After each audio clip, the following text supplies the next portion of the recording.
Ah. Ah.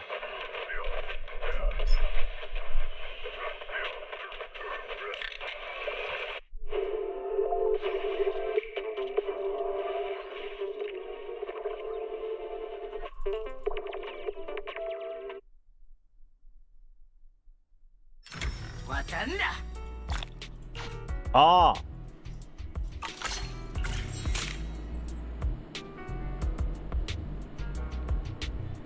Ah.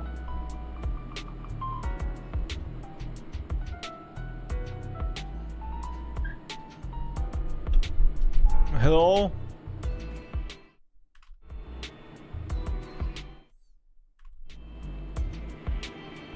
Can you guys spam some messages? I'm trying to see something.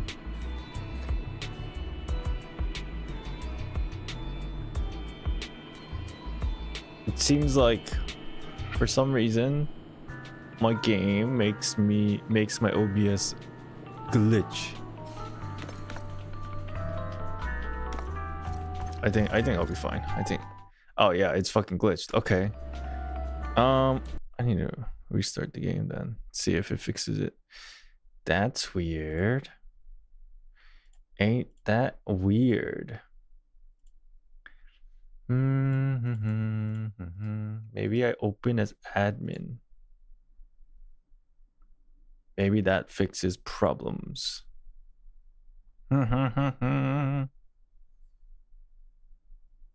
Gonna be crocheting while listening in. Is that like for with your yarn stuff? Energizing combo set. All right, spam something. Spam some messages. 10, 9, 8, 7, 6, 5, 4, 3, 2, 1.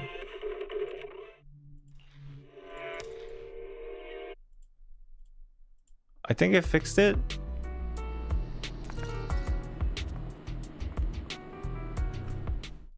Oh, I don't think it did. Fuck.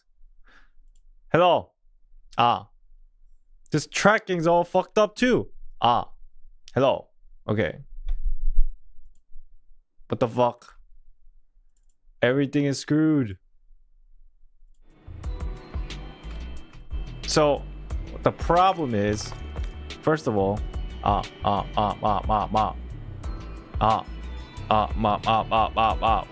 okay. The problem is, first of all, whenever you guys chat and I am focused on my game, because my computer is focused on the game, it's not focusing on the other stuff. Actually, yeah, I think, you know what, give me a second. How do I fix this? I don't think it matters.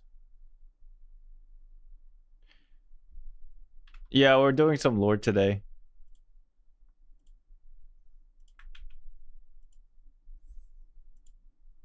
Dun dun dun dun. All right. After I do my dailies. It's been a while since I did my dailies. Gotta do it. Miyabi's coming. Wow, our probably our stamina has just been like being backed up in my, what do you call it? The overflow. Y'all about to be, but I was doing it on purpose so I can use all of it.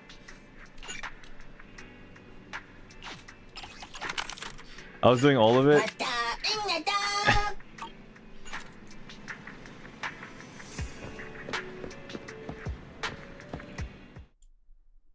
Keeping up with a Honkai event?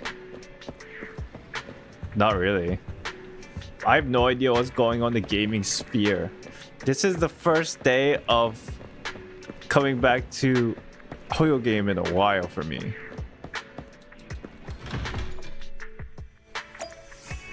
Num, hello. I learned how to pre-farm. Yeah, this is what you do. This is the plan that this is something that I've been planning on purpose. because the new character that releases is Miyabi, and Miyabi is going to have new upgrade materials. This is what I've been doing. Right? You just don't play until your backup stamina is maxed. You see this? I've been letting this sit. I know this, like, I know you lose out on stamina because the backup battery charges slower than normal battery, like your stamina. But I let it overflow. See, it's capped. It's 240. And then this is now 1000. So altogether, I have 1200 stamina. The reason why I'm doing this is because I'm gonna spend it all on Miyabi when she releases for the discs and all their upgrade materials from like the new bosses and stuff. So I've been just not pre-farming. Well, I pre-farm all the other stuff, like you know, these things, like these things, but that's all. And then after that, I'm just letting it like sit and overflow stamina. So yeah, we've been doing that.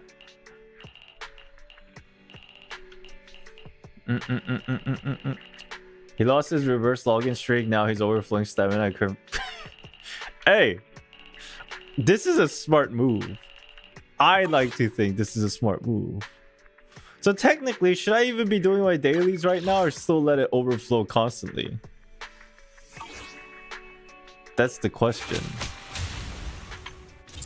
Oh, I have 2 days to do all this. Holy shit. 8 hours to do this? Oh, I already did all this. Okay. I already logged in for all this. Right?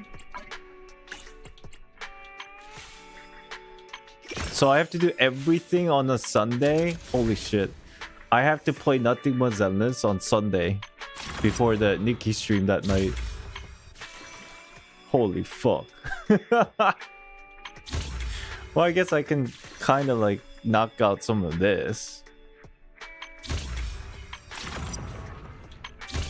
We gotta do this too. Holy shit. Maybe we'll just do...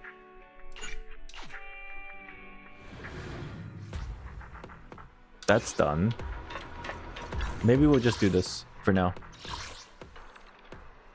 Not sure how many days you didn't log in and did anything ZZZ, but depending on how many days you missed, you lose about 80 to 160 polychrome per day. Not doing the dog stuff. Yeah, I know.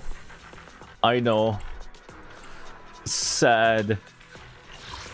We're already far gone. We're already fucked.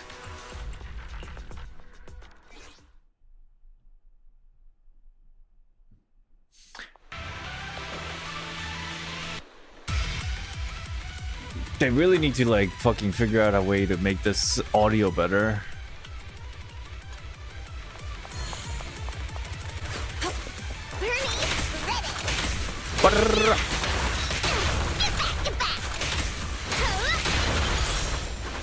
Oh, that's it. You should refuel first.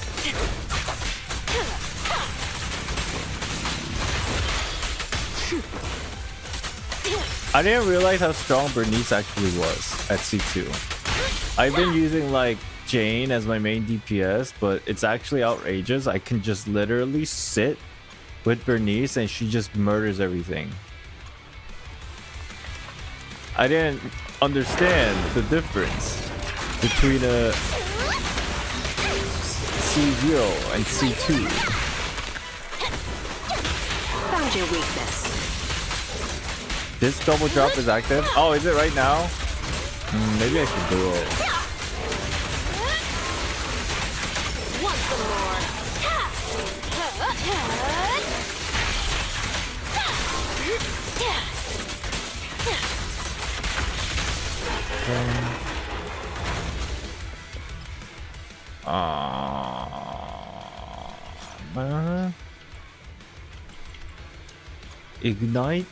Ignite. Started 3 days ago. Oh no. Nah, but see, they're trying to use my stamina. I need to save my stamina for fucking Miyabi. Fuck the double drop. What am I gonna do again? Now I think about it. What's the point of getting the disc when I can get the new disc with overflow stamina? Now, Obviously, my plan is the worst. I should just be spending them so I can like dismantle them anyway. Speedy, what's up? 140? It's 140 for you?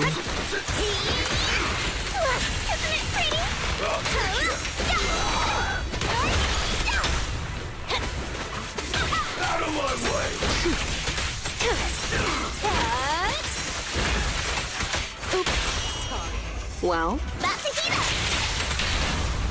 this'll be painless. Oh, I can't wait for Miyabi. I'm gonna be honest with you. So again, I tested Miyabi on the beta server, right? And I don't know if I can share anything really, because it's probably gonna change some of the numbers and stuff. But man, I got spoiled. I got so spoiled. This is not it. Right now, it's not it.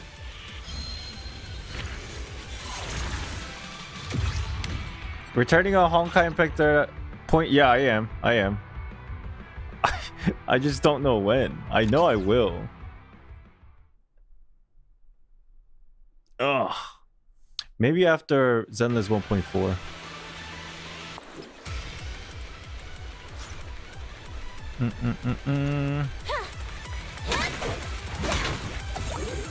Sure.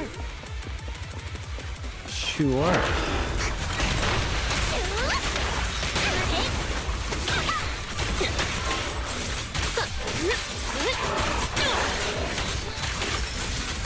What if it's so weak? Oops, sorry. Does this guy even attack?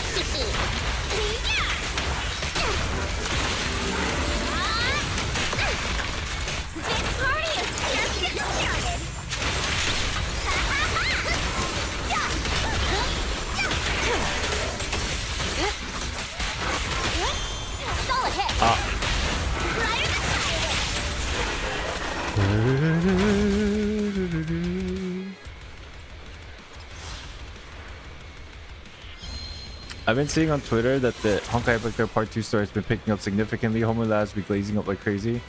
Yeah, I know. I've seen it. And I wonder how good actually it is. I am interested. I am very interested.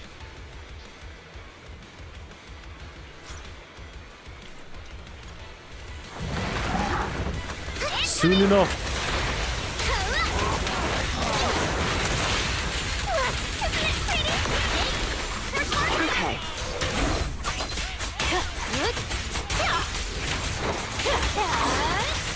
Okay.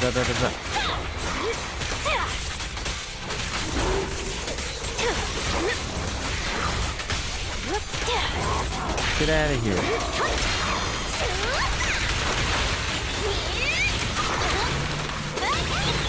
Oh! How'd that hit me? No escape. Considering home without glazing, it's gotta be good. That's what I think too. But in a way, I kind of want to see what the fuss is about. You know what I mean? So we'll probably definitely go back to it.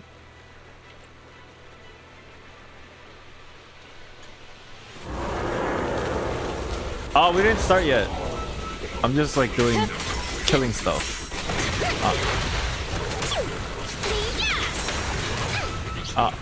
Oh my god, I'm so not paying attention. Holy shit.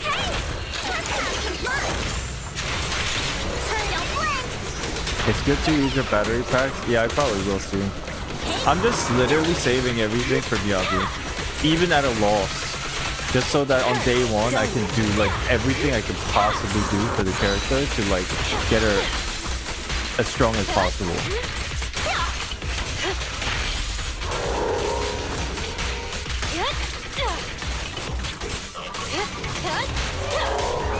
this guy even attack?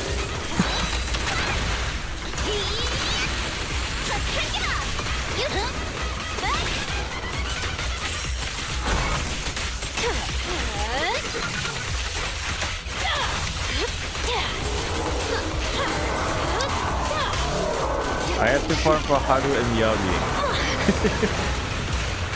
No. I mean, at least you get Haru for free.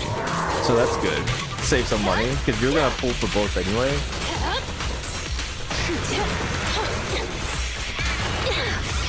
Oh shit. Yeah, I kind of really should go back to home time for sure and do it. It's been a while. Let's make this quick. Okay, I gotta pay attention. Holy shit. I'm dying. Now, you're Free the Miyabi. prey.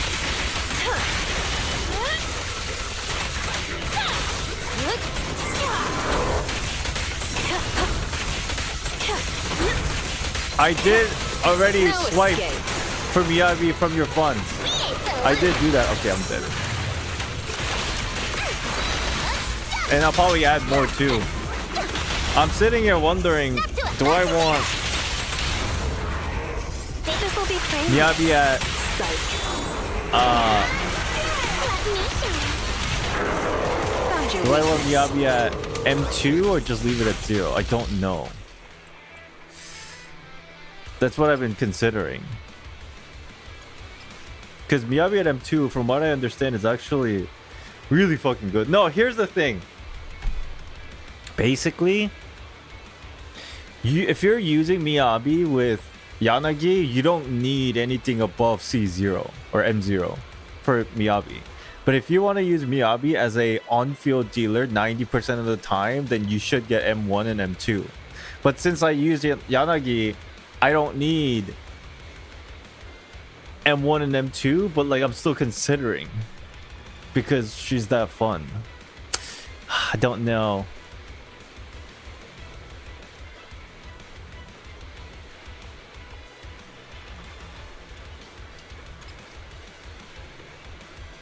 What's up, Boopy? M6 or bust? For you! They didn't show Miyabi's unique sprint in 1.4. I know. And I know, I've seen it. I've seen it. What do the Mindscapes do? I don't think I can talk about it till Sunday. Because that's like part of the... Like, I can't go into details until like Sunday. But I can probably just say if you want... I mean, the information is already out there. Like, there's fucking leakers, but for me, I can't talk about it till like Sunday. But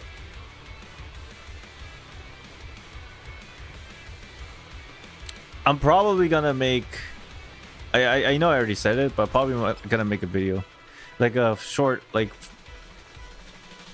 first impression video and release it on Sunday. Should have a unique sprint. If you haven't seen it, maybe, and if you don't want to find out until she releases, or at least Sunday, because Sunday people are gonna start dropping videos.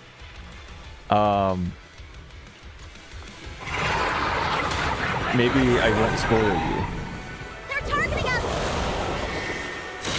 There's like a reason why I've been like hyping up this character, not just because I like her, but like she's actually so good. This is what, you know what Miyabi feels like? I'm gonna be dead honest with you. Miyabi feels like if Zenless Zone Zero had regions like Genshin Impact, and Miyabi is the first Archon of the first region. That's what it literally felt like when I was like trying her out. But I mean, it makes sense. She's a fucking Void Hunter. And then that's when I realized, oh my god, Void Hunters are fucking insane and strong as fuck.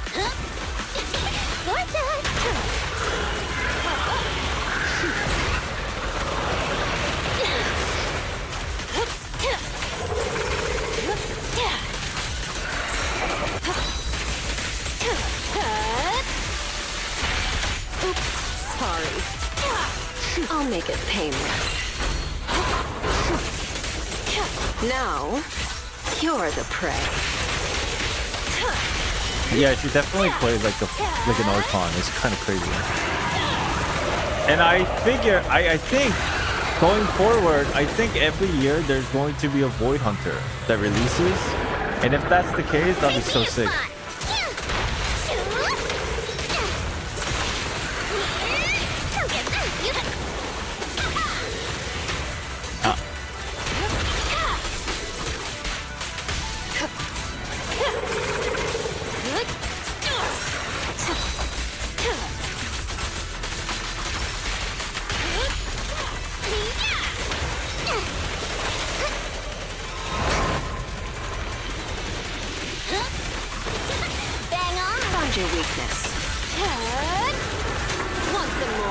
Did Prologue Engine hair grow to Archon? Presumably the Void Hunter hair grows too?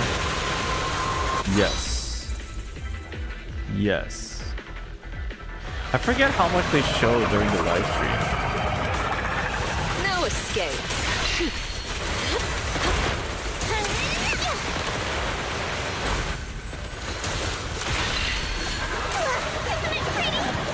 Fucking Bernice going around fucking burning plants.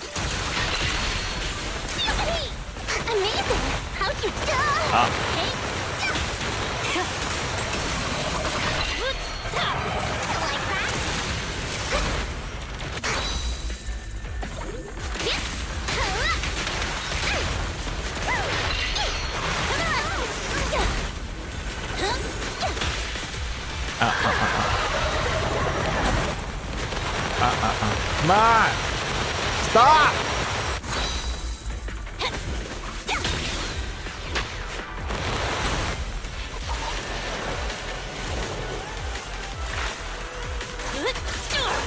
A lot of characters in this game hair glows, but Miyabi is just kind of like different. The final act begins now. It's like a lot more. It's so noticeable.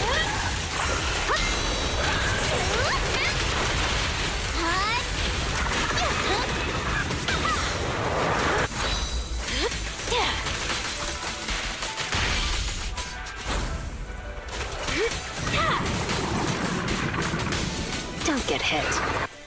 Yay.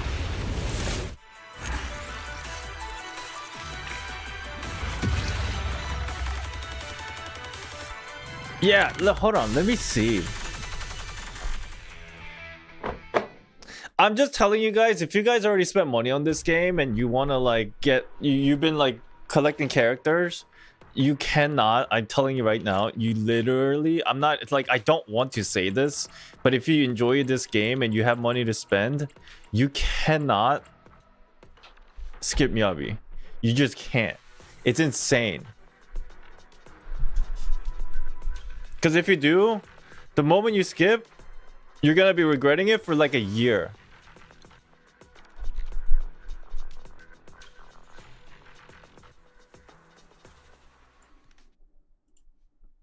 Okay.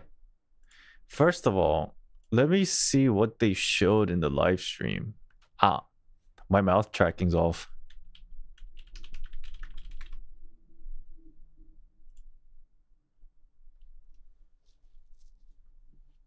Oh my god, my neck hurts. Chief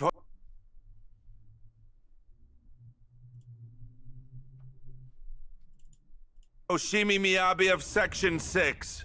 You are suspected of endangering public safety and shall be arrested immediately. Miss Hoshimi Miyabi, we have something very important to tell you.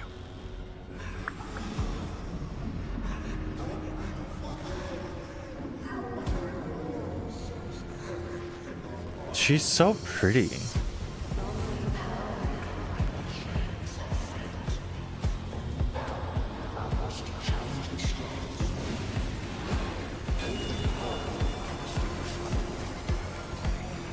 Do you really believe that the inheritance traditions are right? My blade is ready.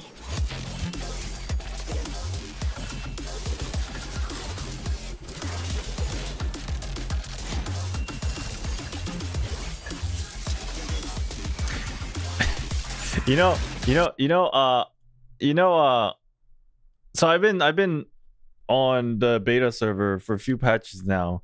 And there's one thing that they don't add until they officially release the patch. They don't add the sound effects of the character, like the slashes and the attack sounds of the regular like attacks. They don't add it into the beta server, and I don't know why they don't, but like it's not in it. So I'm like super excited because just that itself I'm like kind of looking forward to when it officially releases. So that's lighter. Yeah, but like alt sounds in there and stuff. Everything else is in there. It's just their 3 attack sound effects aren't in there. Like clank clank, like those kind of sounds. Like it's just not in there. It's weird. But it's a beta server, so like, you know, they do what they do. Your Stanley finally arrived. Let's go! Which one did you get? From what I remember, it's supposed to be random. To be honest, I might pull Miyabi just to have a whole section 6, but I'm mostly saving for idol faction girls. I really think you should at least get 1 copy of Miyabi at the minimum. I really think everybody should get 1 copy of this character just to make your life like super easy. If you are a free-to-play player and you've been saving up some like pulls, Miyabi you kind of want, because she will carry you through every fucking content so easily. Because she's so fucking strong.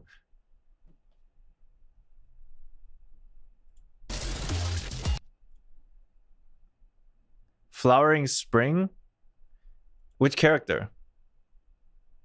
Miyabi is that much of a must-pull? Yeah. It's my personal opinion. This is just my personal opinion. And I think there's a reason why Miyabi's banner is going to be on the patch throughout the entirety of the patch. You know what I mean? Yeah, they want to make money, but at the same time, thank God, because if you don't pull for her, you have a lot more time to like farm and then try to get her.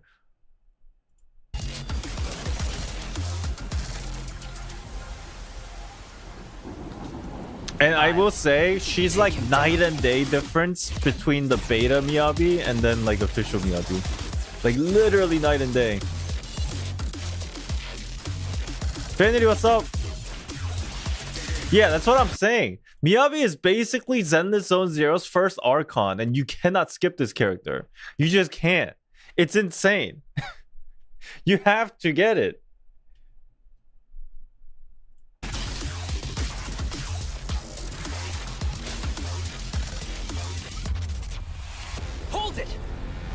I've got you now! Eat my dust. Watch out! Ether activity is rising. Maggie! I skipped Venti though. Watch out! Who was the first banner? Consider make.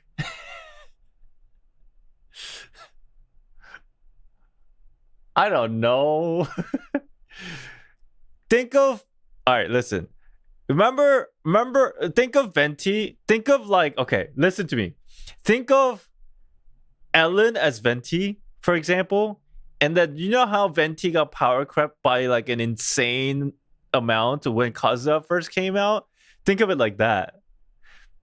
Venti is Ellen, but then there's another character that kind of like shows up that completely power creeps that character, and Ellen is getting insanely power crept by Miyabi. You're making Miyabi sound like Nouvelette? She's just so strong. Look, I will say though, she's not a support character. She is kinda. Oh gosh, we'll talk more about it Sunday.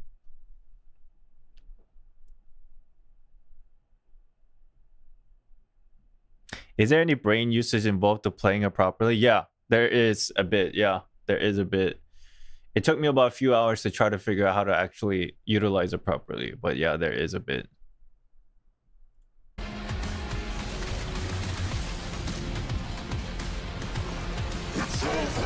Don't say anyone in case you get kicked out. You've got company. Please do not worry. True. We absolutely cannot let him get away. Section 6. Operation start. Did they really? Oh wait, it's like 8 minutes long. Oh, here it is. They talk about this is official information, so we can watch the official information. Where is Miyabi?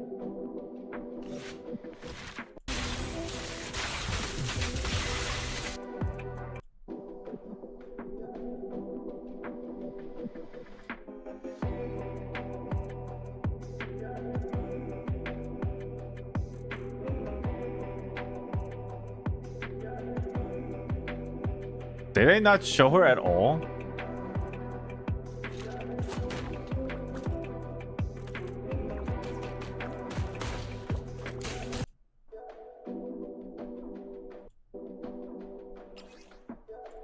What? I have to go to the actual live stream.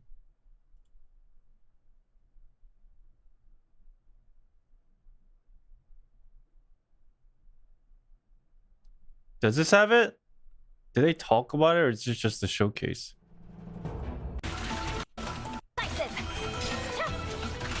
This is just a showcase.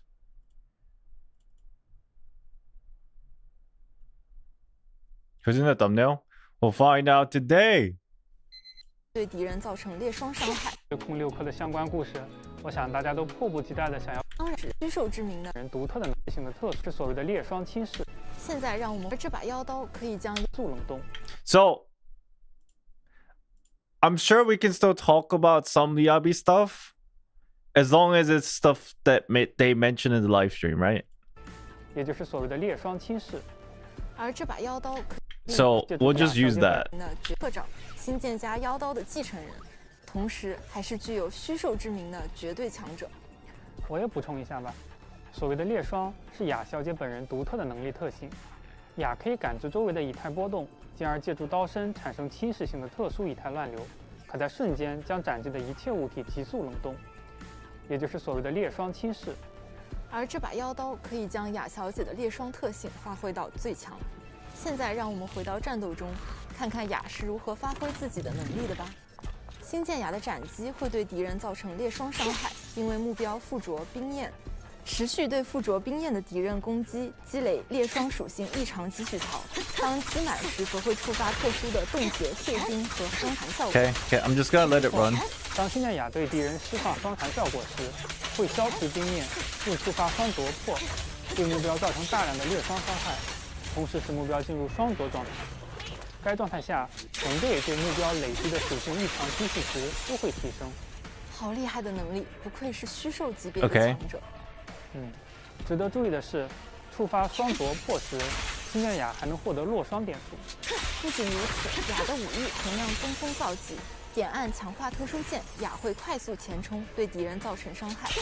此时如能量足够，可再次点按强化特殊技，雅会回身抽刀释放斩击，对敌人进行追击。两段强化特殊技都会为雅积累落双点数。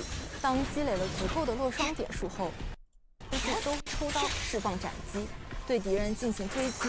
两段强化特殊技都会为雅积累落双点数。当积累了足够的落双点数后，长按普攻，新剑雅将会收刀进入双月架时，并开始蓄力。根据蓄力消耗的落双点数，新剑雅拔刀向前发动强力斩击，造成大量裂双伤害。值得注意的是，当队伍中存在支援或同阵营角色时，任意角色触发紊乱效果。Okay, so they pretty much go over everything. They pretty much explained everything. So I can talk about it since this is from the official live stream. So the way this character works, right?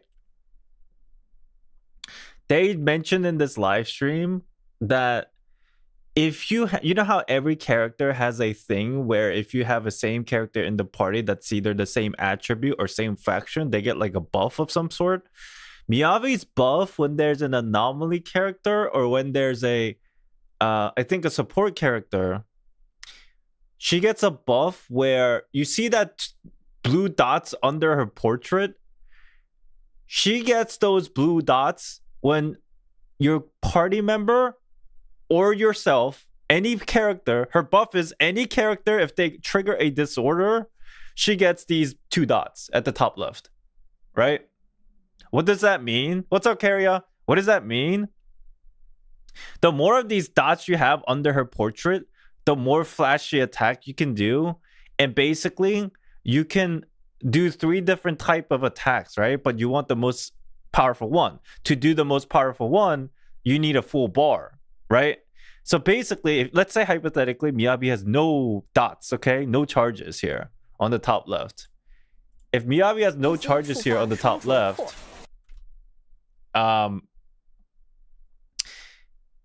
you have to build up the charge.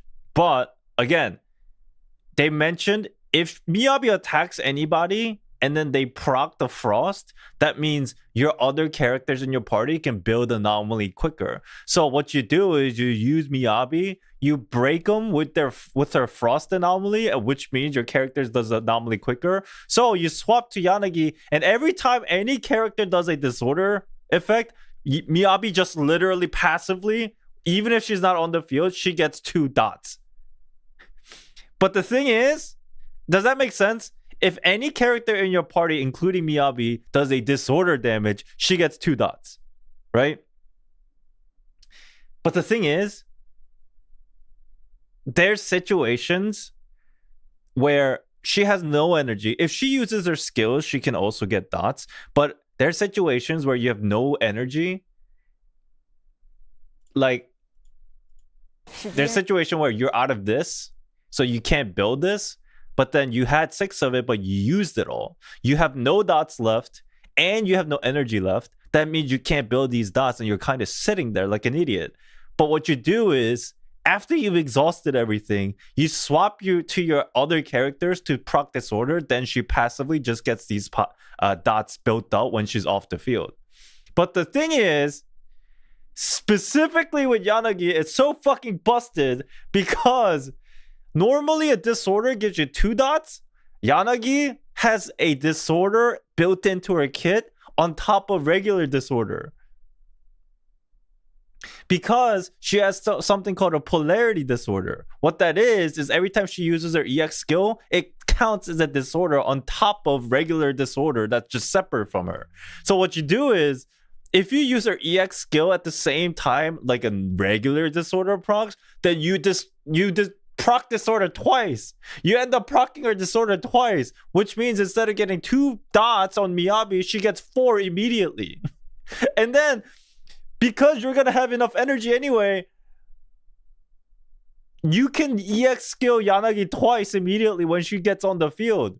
So what you do is, you blow everything on Miyabi, you swap to Yanagi, you do her EX skill twice, and Miyabi's bars are already fucking full. So you swap back. That's it. That's like the whole deal.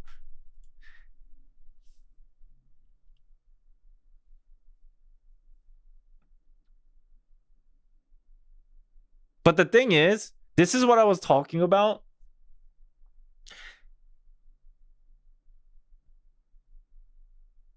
You don't particularly need Yanagi.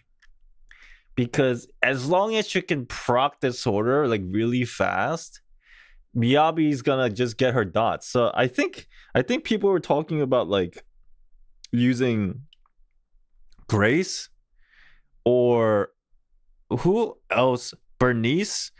Bernice is a little bit slower in building disorder, but I think Grace is really fast. But I don't know. This is something that people need to test out when they get the character. But yeah, I specifically tried using Yanagi and Miyabi, and they work really well with each other. Personally, if you don't have Yanagi, you might consider not pulling for Miyabi if you really don't want to. And like, if you don't have Yanagi and you feel like you don't want to pull for Miyabi, I think that's okay. But if you have Yanagi, you need to pull this character. Does that make sense? Am I yeah, and every character get their own alt bar. So am I explaining this correctly? Is this understandable? If you have Yanagi, you have to pull Miyabi. Yanagi was built for Miyabi. But if you don't have Yanagi, then you don't have to pull from Miyabi. Does that make sense? But yeah, this character is actually like really fun to use, especially when you keep changing characters. 进入双着状态后，可以提升全队属性异常积累效率。此时切换其他代理人进场攻击，从而触发紊乱，并为新界雅积攒落双点数。再次切换新界雅入场，则可以发动双月攻击敌人。当能量充足时， This makes me happy because I did not really like Yanagi Lina Sukaku 释 team. 放出超大范围的斩 Yeah, Yanagi was literally just made for Miyabi. 点数。这是华丽 To 的 be 强 fair, Yanagi is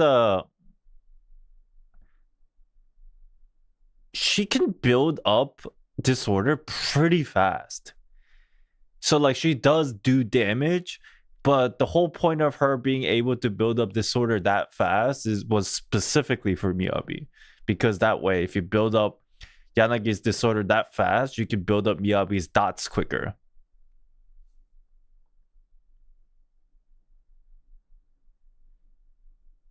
They're gonna rerun Yanagi 2 or 3 patches after Miyabi? I wonder. Yeah, and then at that point, you're just like, it's like playing a catch-up game. Thank God, though, Haramasa is free. 强力的招式。若是有刀剑的神灵存在，能使出如此剑术的雅小姐，一定是他们最为偏爱的一位。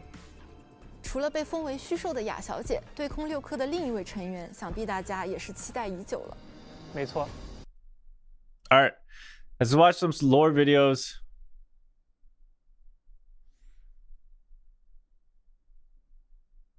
I really like Yanagi by herself, but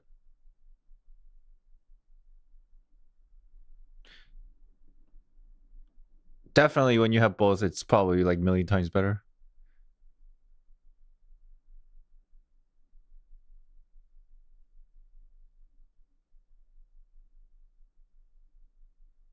Yeah, Yanagi is cool. I enjoyed using Yanagi. Hold on, before we watch videos.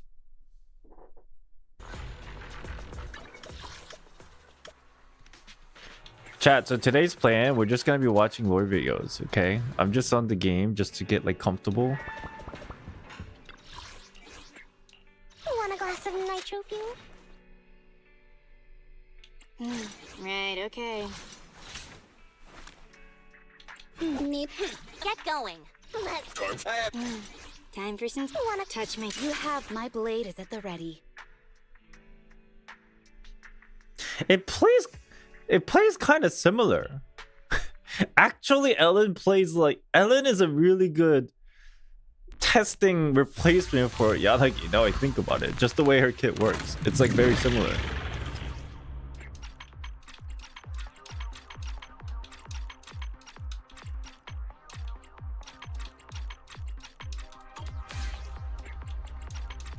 Okay. It's like how'd it go? It's like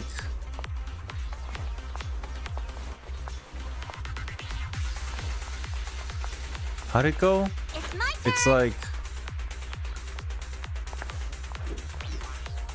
hold on, let me think about how I did this. You would do this.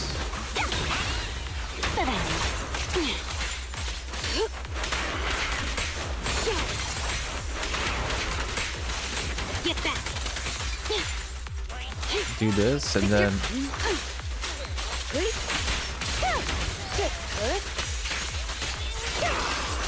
Resistance is futile.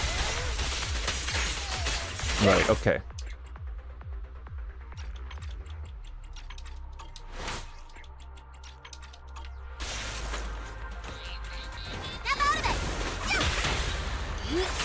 Out of the way.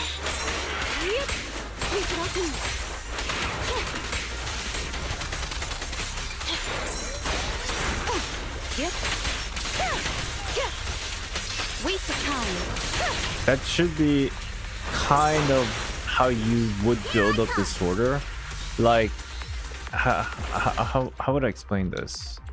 So, it's like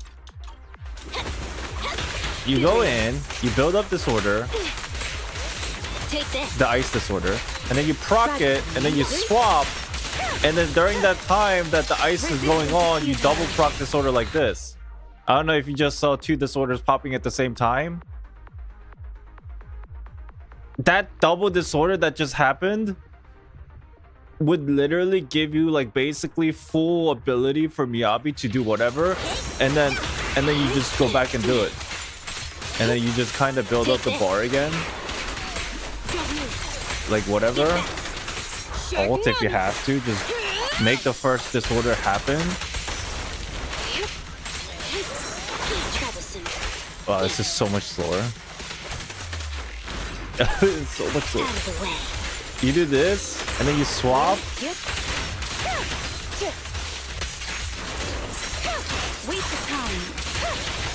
Oh, I timed it too early. And then you just do double disorder, and then you do this, and then you're back to doing the same shit. Thank you for your patience. Do you always Miyabi or Yanagi? It doesn't matter, because the next patch you're gonna get ult for all your characters. Everybody's gonna have ults. Get lost.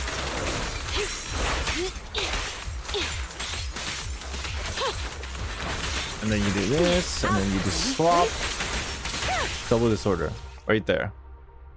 Yeah. So you just throw whatever you can. Sino, thank you for the follow. I love using Lucy with this party. I don't know what other people might end up using, but Lucy makes it so like versatile. Like, because you can do shit like, you know, like let's say for example, they're fucking. Shall pay. I think there's a moment when you do the double disorder, they get shocked or whatever, or they like pause for a second, and then you swap and you do this, and then you just go attack immediately without waiting for the swap. There's a cancels and shit you do. Basically, when you're like, you can just do this and then go in, but really what you should be doing, some cases when you want to be a little bit more effective, is instead of letting the game swap for you like that, you just hold your skill for longer. So instead of hitting them with the board directly, you do a home run hit, which makes the buff last longer. You do this instead, and then you just go in, and while it's flying, you start attacking. It's so fun. There's so many cancels like this.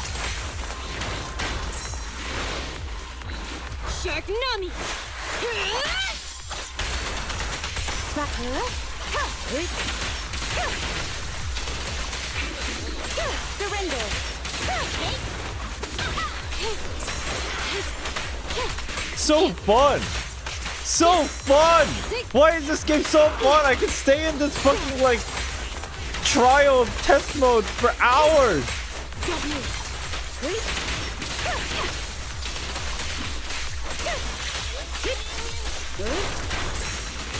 Waste of time. Anyways. You can't wait for the home run hit to swap though. Swap to Yanagi, make her attack electric instant. Yeah, but what you want to do is, you can do that, but you just want to minimize the downtime of not doing anything. Like for example, I like to do it in such a way where if the enemy's far away, I do the home run thing and I do just wait, because there's so much distance I have to cover. But if I'm doing like something like this, and then I'm doing this, I just swap, and like even if I swap early, like for example, if you do this right and then you swap, you get this extra like ice hit.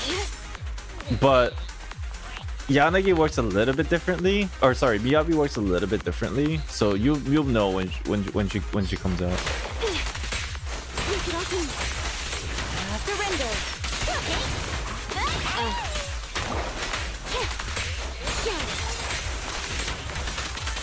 New supports that might be good for Lucy. Yeah, I think so. I didn't read into it too much, but I think Isn't it also good on Harumasa? I'm not sure. Take this. I see. Don't move. Roger. Oh my god, this double disorder is so fucking... It feels so good. Waste of time. Such provocations don't go unanswered. Isn't it crazy though? It's literally... just... This is not even disorder, but... Just from our kit, if you just do this, you get a disorder stack. Disorder.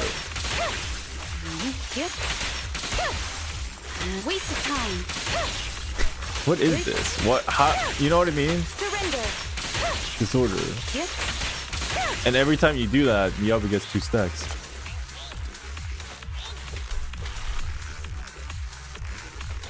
Oh, is it Harumasa, by the way? Isn't he a stunner? I believe the set buff damage to any character that enters the field by quick assists. Oh, right, it's that. Yeah, Lucy might... If you use that on Lucy, then you shouldn't cancel. I think I know what you're talking about. It's basically the thing at the bottom right. When stat starts blinking and if you go in like that, then the character gets buffed. But if you skip it, you probably won't get the buff. So if that's the set you're running, you kind of just want to wait. Then if that's the case, you don't want to do the home run. You just want to go in right away just to cut the time loss. Anyways. Oh, let's go watch some lore video. So we're gonna spend about like whatever happens first, like 3 to 4 hours of lore videos, or if I exhaust all the videos across both channels. That's specifically Vanity and Ashikai. I don't even know how many videos they actually have. Let me see. Let's find out.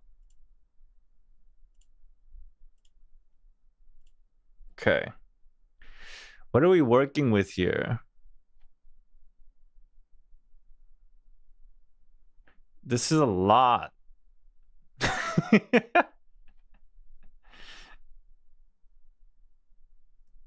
Do you have a playlist of Zenless videos?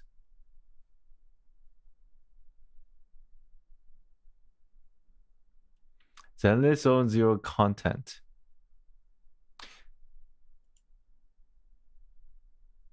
This is the most recent video Vanity released. This one. The mastermind behind it all. ZZZ Season 1 recap. 20 minutes long. And 1.4 prediction. Okay, what I'm going to do is we're gonna go to his playlist. Oh, do you actually have playlists just for lore, I wonder?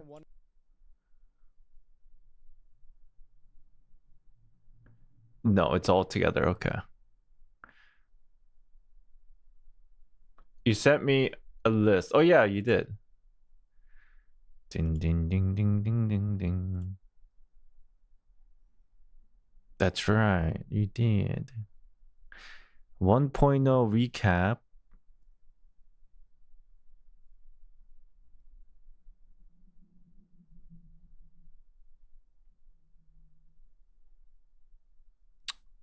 Starter guide.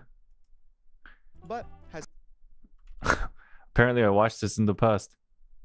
She continued. I swear, I think I watched them all, but I forgot everything. This is a new one. With the recent... Oh, I didn't watch this one.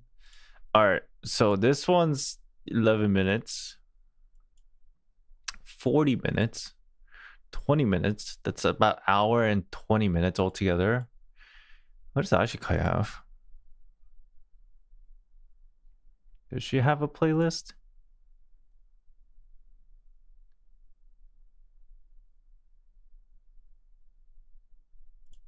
I know what caused the eruption of Hollow.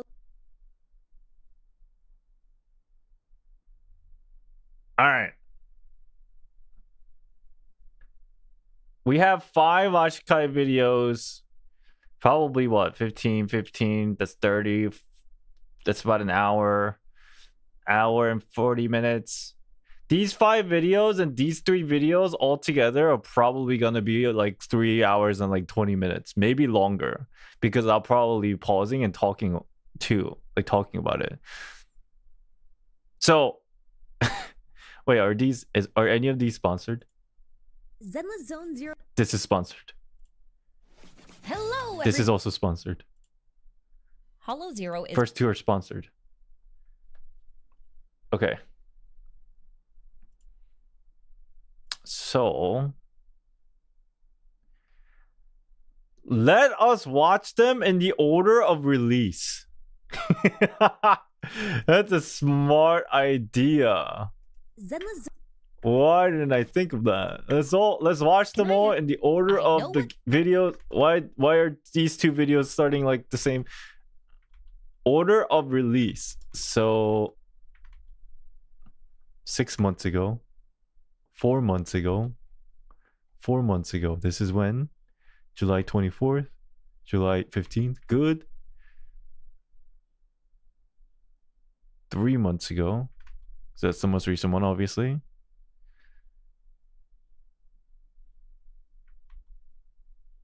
One month ago. 6 months ago. 6 months ago when? May 31st. June. May. June. July. 24th. September. 1 month ago. When is this? 3 months ago. What am I doing? August. July. Good. This is the right order. Okay, let's do it. Let me go pee first. This is all entirety. It's gonna be like 3.5 hours, okay? Hold on.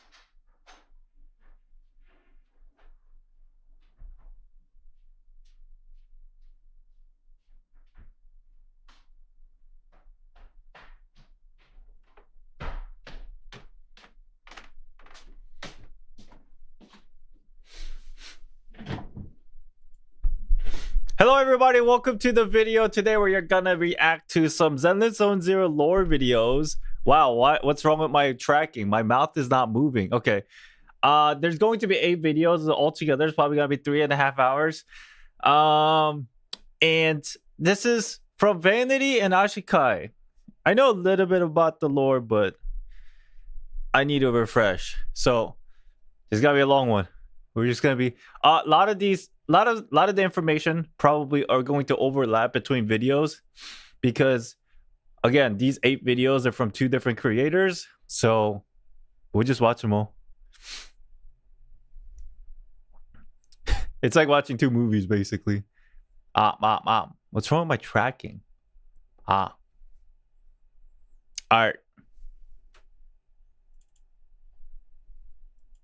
With the 3rd beta finally being over for Zenless Zone Zero and the release being right around the corner on July 4th, I decided it'd be a fantastic time to give all players that are interested in the world of Zenless a nice starter guide to new Eridu and how some of the world elements function to get you acquainted before you hop in on launch day. This is so I wanted to keep old as school. much of the main story as a surprise so you can experience it yourself and just provide a nice foundation, so I will not cover or spoil anything related to the main story from chapter 2 onwards.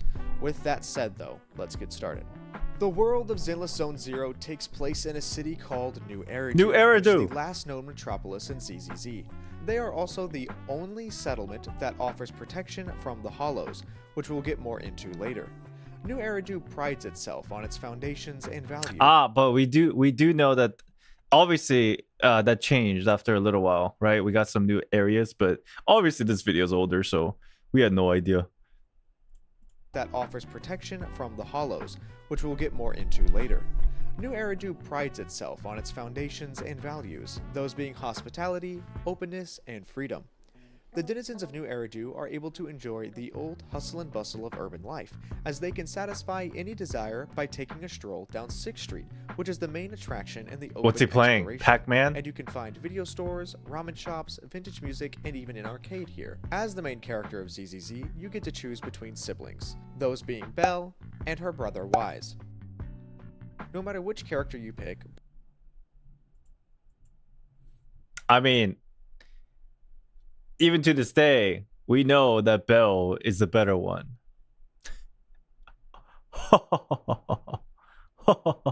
It's so true. Actually, in the trailer they showed that at Game Awards restated that it's the only metropolis. I don't know the word meaning of metropolis. Does that mean just city? Biased. Big city. Oh, if that's the case, that makes sense. no matter which character you pick, both siblings stay together and are their own individual characters that help you along the way.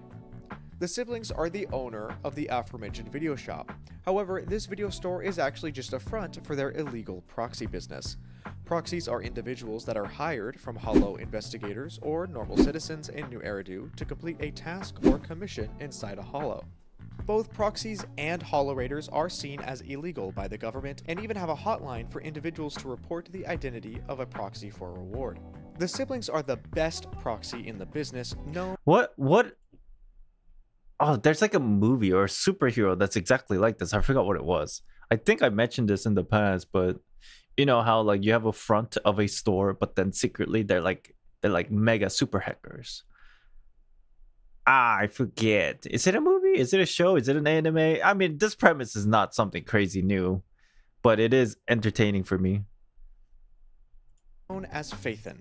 Many don't know the secret behind the siblings' impressive. Man, I thought in the beginning it was pronounced Pantheon for some reason. But it's Phaethon. What's wrong with me? I was like, Pantheon! Same? That's what I thought. Proxy talents, but it's thanks to the HDD, or the Hollow Deep Dive system, that they keep in their office. This allows them to transfer their mind into that of a bangboo and explore the Hollow with their investigative team as one. The siblings' life gets a lot more hectic once they manage upon a secret AI called Fairy that takes over their HDD system and becomes the main system in Hollow exploration. It's a mystery where she came from and who made her, but it's clear it has something to do with the government. The MCs are on a mission to find out about something from their past, but we'll have to wait and see how the story unfolds to truly find out what they're looking for. The siblings are not the only one that have a shop for illegal proxy business in 6th Street. Both the Bardic Needle and Box Galaxy are also fronts, as Elfie from... How old? This video is around right before the game actually released, like 6 months ago. Both the Bardic Needle and Box Galaxy are also fronts, as Elfie from Bardic Needle provides disk drives, which are made from etheric matter inside Hollows, which increases the performance for Hollow Raiders. They're made from etheric matters. So the etheric matter is what everybody's been like scavenging for from the Hollows, like the government and shit. Oh, the discs are actually made of etheric hollows. Or etheric matter, sorry. So then we're essentially using etheric matter to make us stronger. But I guess these are like smaller, so like it doesn't like really affect us negatively. That's interesting. Well, no, it could be just like the etheric matter is just like a, what do you call it? An energy source that we harvest that we can use, but the entirety of the Hollow is just like it's like fucking radiation. But then we took some of it and just enough dosage that we can use without feeling affected. And that's why we're able to use that for like, yeah, all the city stuff. It's just enough thing. It's basically uranium. That makes sense. What's up, Mim? I didn't know that it was made by those things. Interesting, the discs. Huh. And Box Galaxy provides W engine drives, which are also made from etheric matter to enhance performance. Speaking of etheric matter and hollows, let's go into more detail about those. Hollows are an apocalyptic level disaster that appear as an abnormal spherical dimension. Hollows can pop out of thin air and are extremely dangerous to normal people. There are several groups that deal with situations involving hollows, a few being proxies, hollow raiders, gangs, and the government-funded Hollow Investigative Association, which will be referred to as HIA from here on out. Hollows HIA is funded by the government. Yeah, okay, that makes sense. Yeah, of course. Yeah. From seeing them in the story, okay. Hollow raiders, and then the gangs have the ability to distort time and space on the inside. HIA from here on out. Hollows have the ability to distort time and space on the inside while also creating ether energy due to unknown influences. Hollows can be reduced in size and even destroyed or collapsed by reducing the amount of ether energy inside. This energy can be found in the air and makes it hard to breathe for those inside without proper hollow equipment. That's not the only worry though, as the ether energy creates monsters known as ethereals that roam the hollows and attack any 4 living creatures. The HIA classifies ethereals into 10 different strengths. From weakest to strongest, we have antimony, zinc, tin. What? This is brand new information for me. There are 10 different stages of classifications? Wait, is this the lowest? To strongest, we have antimony, zinc, tin, manganese, cadmium, nickel, copper, bismuth, lead, and mercury. It's weird how they use metals, like from literally straight out of periodic table, as a classification of strange. You don't have to remember this. You can find this in the game. I'm sure. I just never even like heard of this. That's why I'm interested.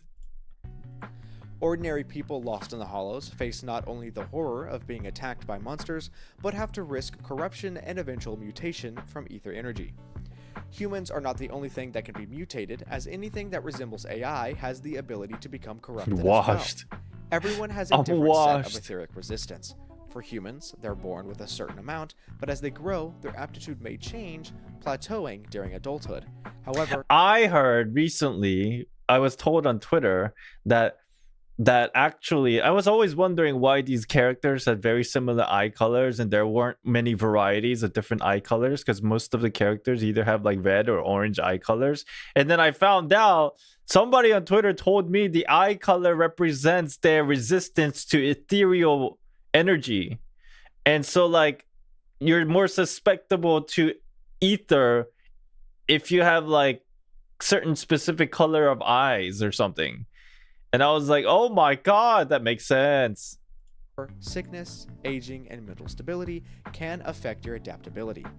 Machines or androids like Billy the Kid depends on the type red of is metal high. used to build them. That makes sense. Different metals could corrupt faster or slower. Adaptability. Oh wait, what? To build them. Different metals grow, their aptitude may change, plateauing during adulthood. However, sickness, aging, and mental stability can affect your adaptability. Makes sense. Machines or androids like Billy the Kid depends on the type of metal used to build them. Different metals could corrupt faster or slower. Adaptability ranges from 0 to 100, and for those under 50, it is recommended to never go around hollows. 50 and above, you are well equipped enough to do hollow work. It appears that humans with animal... What if I was 54? I mean, like, you know what I mean? Why is it so clear cut between 0 to 49 and 50 to 100? I'm sure there's some middle ground we can work with here. Nicole Jane have green. So it goes from red, yellow, orange. No, red, orange, yellow, green. Wait. Oh my god. Sorry, I don't know colors. Traits called thyrans have a natural higher resistance than normal humans. Ah, there are a couple thyrans. different breeds of thyrans that we've found in the Zenless world. Those being cats, dogs, bears, tigers, and bunnies. Boars! And I wouldn't be surprised if we see more in the future. It is worth the risk of going into a hollow though, as ether energy is the magic in New Eridu. This energy powers most of the city and allows for further tech developments toward hollow gear. It is strongly advised that the only individuals that enter hollows are fully geared HIA personnel or someone from the public security that has carrot map data. Carrot map is data that allows the personnel to create an escape route inside the hollow. Due to the fact that hollows can appear out of thin air, it creates an unfortunate dynamic where denizens of New Eridu often need to hire professionals to go into the hollow to retrieve items or loved ones. However, the citizens can't always rely on the government-funded HIA though. This leads them to commission proxies through the proxy network. Proxies Do we do it for cheaper? are individuals that have carrot map data on a hollow and can lead a team of hollow investigators in and out safely. The Investigative Association does not see eye to eye with proxies and asks that residents report the identity of such proxies for a reward.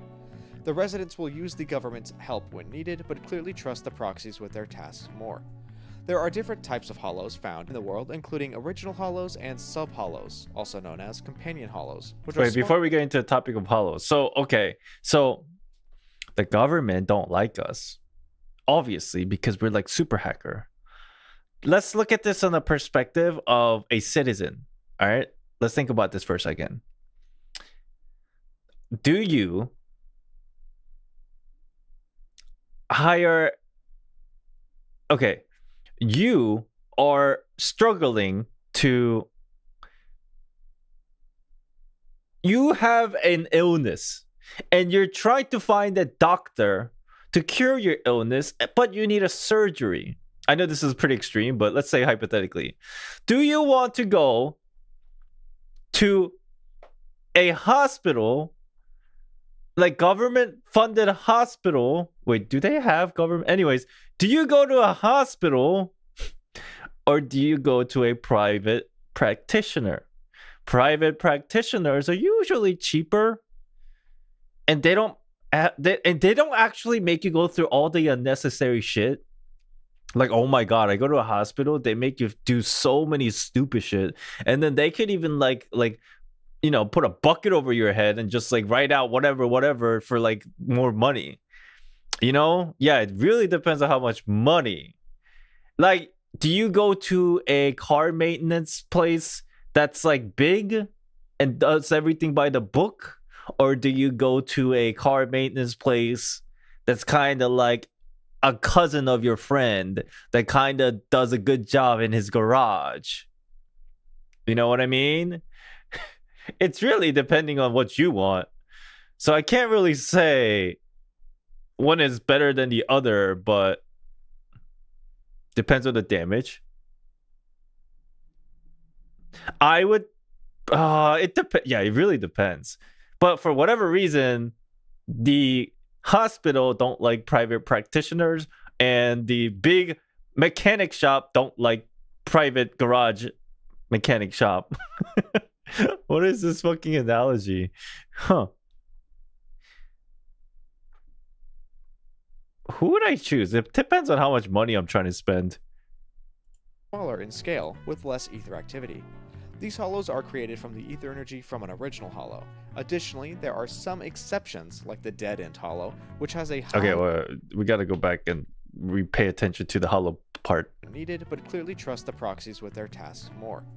There are different types of hollows found in the world, including original hollows and sub-hollows, also known as companion hollows, which are smaller in scale, with less ether activity. These hollows are created from the ether energy from an original hollow. Additionally, there are some exceptions, like the Dead End hollow, which has a high amount of ether activity. The original hollows we know of are as follows: Cretan, Limnian, Hawara, Persinius, Solov, and Papago. I don't know what they are. Hollow raids, it is common I only for remember proxies to Cretan. equip investigators with their own hollow gear called W-engine drives. These are equipment made from ether to boost performance and increase resistance to the ether corruption during hollow raids. The mystery behind Hollows is that no one truly knows what causes them to appear or where they come from, causing the government to send troops into Hollow Zero to try and gather information. Hollow Zero, also known as Limbo, is the first massive hollow that appeared. They all sound like insults. And Papago. You cretin, Lemnian, Hawara having. Yo, your hair looked like a Persena's. I could have soloed. Dumbass Papago. Hollows is that no one truly knows what causes them to appear or where they come from, causing the government to send troops into Hollow Zero to try and gather information. You Hollow Papago. Zero, also known as Limbo, is the first massive hollow that appeared and destroyed what was once old Eridu. There are hints that the siblings were actually there as kids when the hollow first appeared, but I won't go too much into that for now. Hollows also appear to not be a planet-specific event, as you can clearly see hollows on the moon at night when you look up. It's truly a mystery as to where they come from. Hollow investigators first appeared, but I won't go too much into that for now. Hollows also appear to not be a planet-specific event, as you can clearly see hollows on the moon at night when you look up. That's kind of creepy. This is literally Honkai, bro. It's truly a mystery as to where they come from. Hollow investigators form their own factions to operate on the proxy network to complete commissions provided by the residents of New Eridu. Each faction normally consists of 4 members, however, some of the members we don't know of, so all the known Hollow investigators are as follows. I had no idea. The Cunning Hares, also known as the Gentle House, have Nicole Damara, Billy the Kid, Anne B. Damara, and Nekomiya Mana. Bellabog Industries has Anton, Ben Bigger, Colita Bellabog, and Grace Howard. Victoria Housekeeping Company has Corin Wicks, Ellen Joe, Alexandrina Sebastian, and Von Lycan. Section 6 has Sokaku and Hoshimi Miyabi. Obel Squad, or the Obsidian Division, with Soldier 11. Public Security with Zhu Yuan. And then there are some unreleased factions that we have not seen in-game or had any mention of them in-game. However, they did tease them online either via Twitter or Bilibili, which is the Sons of Khaldun and the Idol faction. This is official information. Scared me for a second. I am going to assume, considering what was teased yesterday from the Game Awards, that the virtual idol faction, whatever, if these are actually going to ever make a release, will probably be the patch after this patch after that. Right? Because, like, I don't think they're going to release... I don't even know what the faction is. The one with Astra, the singer, and the bodyguard. And then that one guy with the electric guitar. They're not the idol group. They're more like singer/band.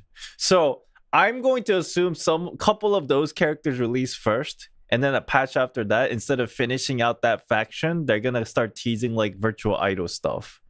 It's my personal opinion, but I don't know. We'll see.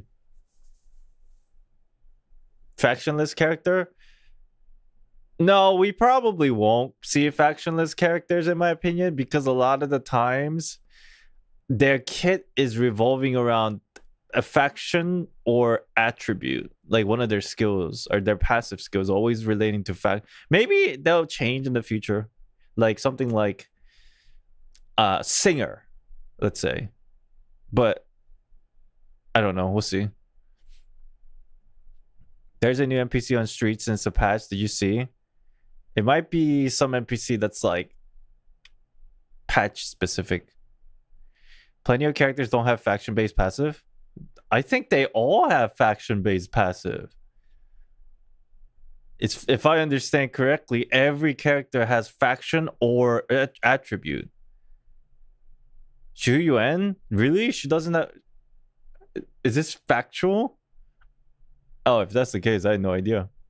I thought they all have faction related buffs. There are the names of the characters from the idol factions, however, it's not publicly released. Those are actually it's leaked, element so I will plus. not be covering the names of Oh, any of maybe the you're characters right. from the idol faction. Also, the idol faction is just a temporary name.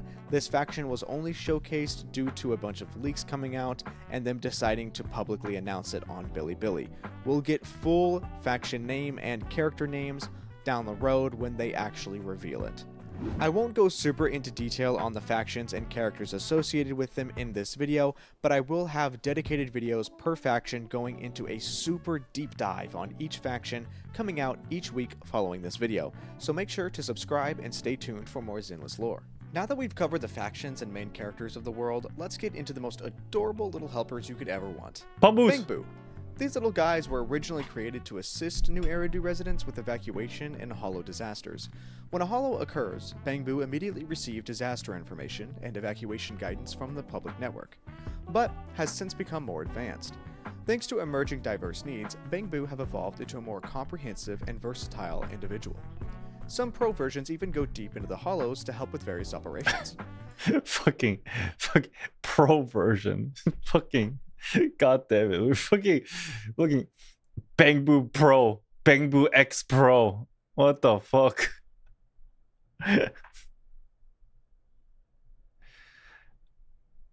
Just some front of the music store. Yeah, I think I've seen it.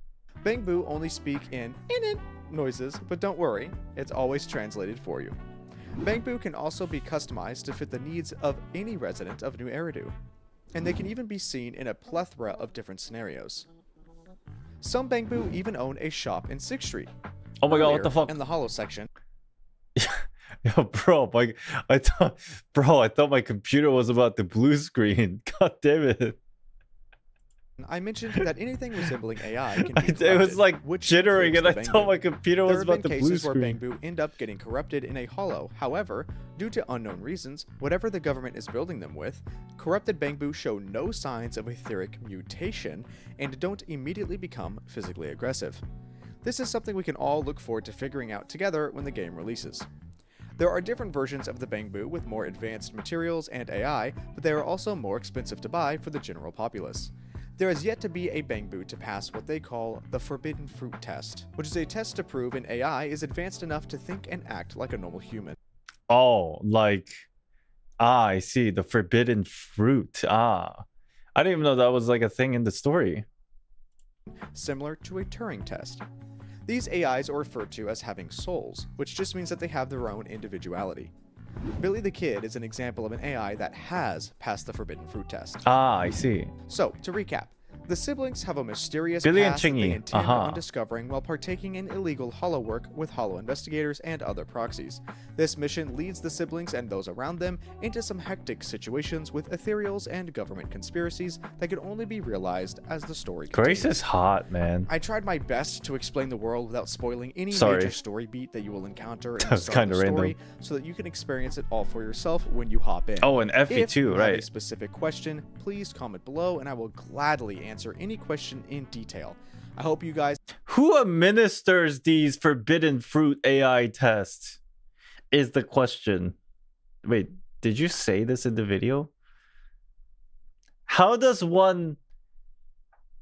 First of all, why do you even need to take the test? Wait, you probably don't even need to take the test. It's just like a thing that exists.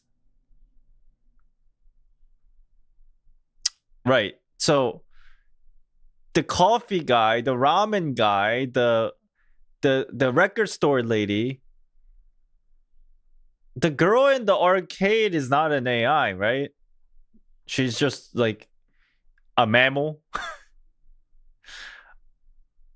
The Wenjin shop girl is a human. There's quite a bit. What about what's his name? Mr. E.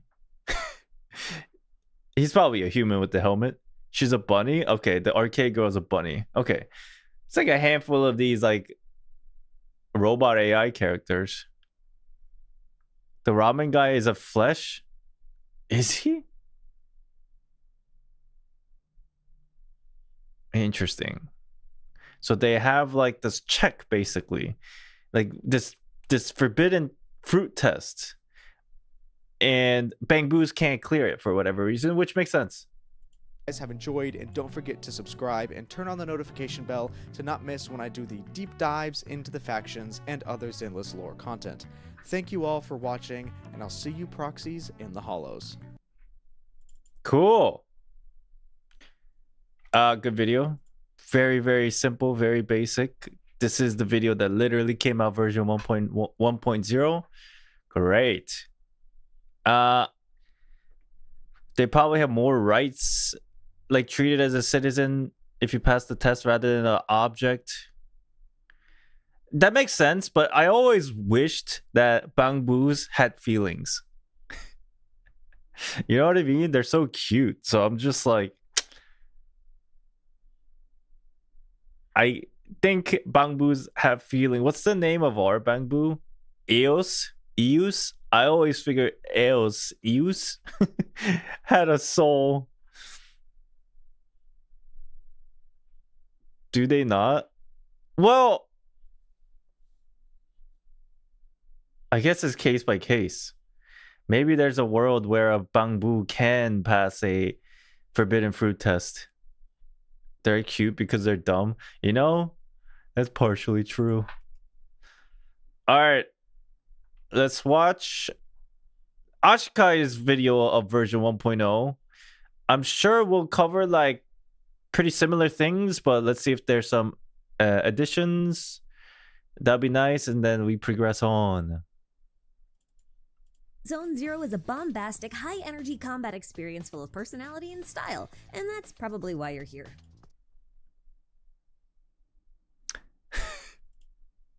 Oh, this video is sponsored by Zenless. No wonder it sounded like it's an advert immediately from the beginning, but I'm sure it's fine. There's still lore in it. I mean, who could resist the allure of blasting faceless alien monsters in the most ridiculous way possible? Now, in my experience, games like these tend to have pretty simple and inconsequential stories in order to create cool combat scenarios.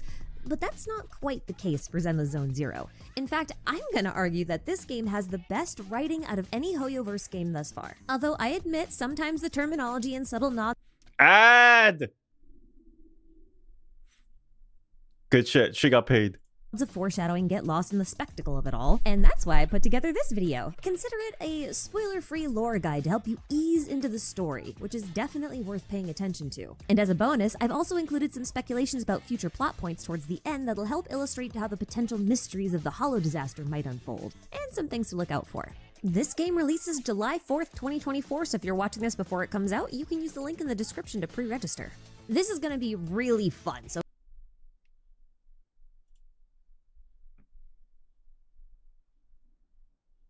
does this still count? I don't think it counts anymore. grab a seat and get comfy. The lore begins in 3, 2, 1. Let's start with the basics. Zenless Zone Zero takes place on a planet plagued by a supernatural phenomenon known as the Hollow disaster. The arrival of the Hollows brought about an apocalyptic event that swallowed cities whole and nearly destroyed the entire world. The most recent and devastating disaster occurred about 10-ish years ago when the Hollow Zero, the largest of all the Hollows, swallowed the old capital city of Eridu. At this point, humanity was on the brink of extinction, but a group of people that I'm just gonna call the Founders made a breakthrough in our understanding of the Hollows. Is that an actual term, or is that like a replacement of the group of people? I guess that... Oh, it's supposed to be spoiler free, right? This video is supposed to be spoiler free. Yeah. That makes sense. That's why she's calling them by different names.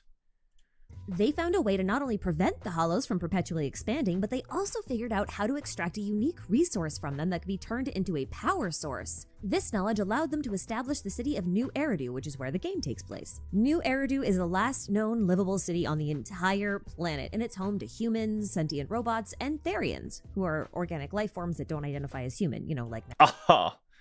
Therians. However you pronounce them.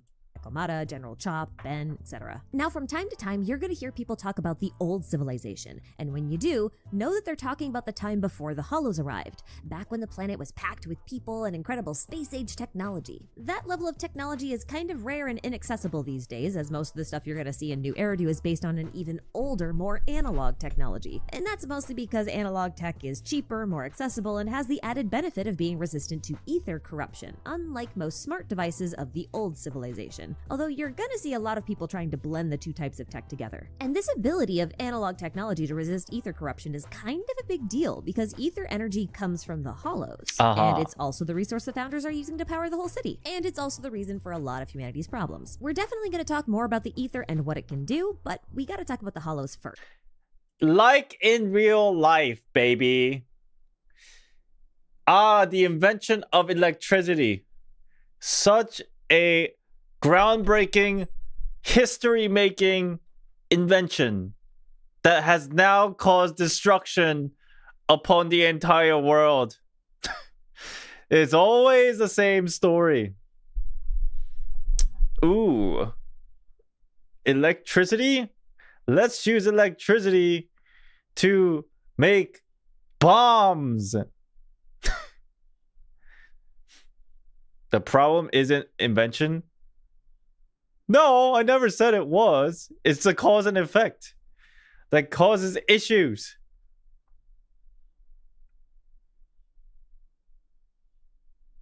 Technically, the ether, I'm assuming, is not the issue. Wait, is it? Is it? We can harvest the ether to use them for good. Just like how we can harvest the energy of electricity.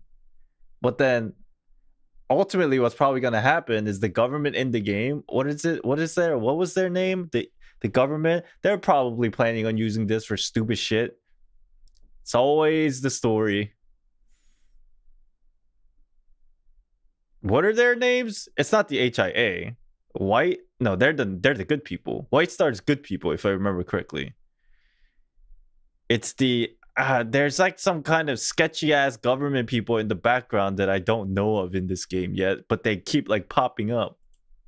So a hollow is basically a disordered spherical dimensional labyrinth where time and space are in a perpetual state of flux. In layman's terms, hollows are basically these big bubbles that are constantly getting jostled around. People? Which, as you can imagine, makes it very difficult to navigate when you're inside. That's probably what it was. To make matters worse, you can't exactly see the edges of the hollow when you're inside of one like you can from the outside. So if you were to get stuck in one and try to escape by running in a straight line until you hit a wall or something, you'd be running forever because the hollow would keep changing its layout as you were moving through it. Although I guess this could work in like a really tiny hollow, providing that you could reach the edge before the layout changed. But as hollows get bigger, it gets harder and harder to find your way out. So you're probably better off just staying in one place until someone who actually knows how to navigate these hollows can come and get you. Especially because hollows are also full of monsters. And you wouldn't want to run into one of those, would you? And before you say, well, maybe this hollow doesn't have any monsters. No. All hollows have monsters. In fact, a hollow's size correlates directly to the overall strength or numbers of monsters that it contains. If you somehow manage to get rid of these monsters, which are also known as ethereals, you can actually force a hollow to shrink by an amount proportional to the number of ethereals that you destroyed. This is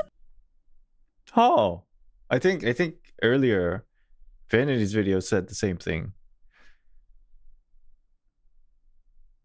Is there, chat, do you think there's a possibility in a world where a hollow, like if I was living in the Zenless world, right? If I was living in the Zenless world, a hollow forms in my room, just in my closet. Like a small size hollow in my closet. And then in it, there are these ethereals, but there's only like small, like insect-sized ethereals. I think it's a possibility. Pretty effective way to prevent hollows from growing too large, and it's also one of the main methods used to ensure that the people of New Eridu can live somewhat safely alongside the hollows, you know, without getting sucked into one. Now you can probably tell based on all this info that not all hollows are created equal, and therefore there must be different types of hollows. Now from what I can gather, it seems like hollows end up having a kind of parent-child relationship with each other, meaning larger hollows can spawn smaller hollows, which are called companion or sub-hollows. Companion or sub-hollows seem to kind of come and go. Since they're smaller, that means you could probably clear out most of the ethereals and make it kind of go away. But larger hollows tend to be more permanent fixtures, so they get their own names. The largest recorded hollow is Hollow 0, while the next set of large hollows, the 6 original hollows, are called Cretan, Lemnian, Hawara, Persenes, Solov, and Papago. Now again, these might be the... Oh wait, I was under the impression in the previous video that these were just categories of size of hollows, but maybe I was confused with the ethereal classification. These are 6 additional hollows after Hollow 0 that they gave their own names. Am I understanding this properly? Oh, these are the... Okay, so I was confused earlier too. Okay. So these are the actual proper nouns of some of the bigger hollows that's a little bit smaller than the Hollow 0. Okay. These are not classifications. These are actual names of the hollows that are huge. They are all sub-hollows. When you say sub, like inside Hollow 0 or like around separately from Hollow 0? I'm assuming they're different bubbles outside of Hollow 0, but they're kind of like close to Hollow 0, but these are still like big, just not as big as Hollow 0. Rewind 50 seconds. True. What did she say? Companion or sub. Oh, it's right here. The fuck? Spawn smaller hollows, which are called companion or sub hollows. They spawn them? Meaning, from what I can gather, it seems like hollows end up having a kind of parent-child relationship with each other, meaning larger hollows can spawn smaller hollows. It's like a chain reaction.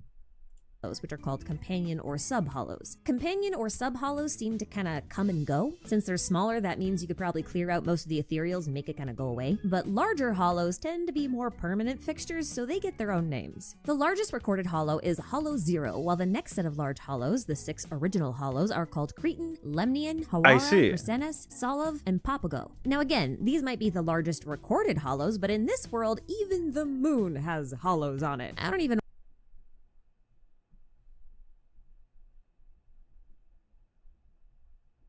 Right there.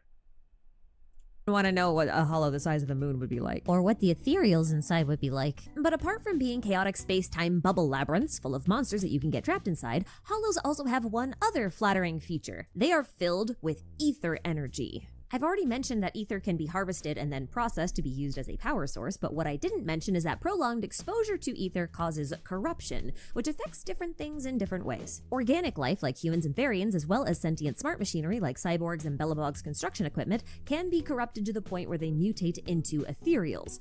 So it's really important to pay attention to your ether exposure or increase your resistance to it by wearing special protective armor or taking anti-corruption medication ahead of time. Also, maybe don't eat food that's been exposed to ether. Hello.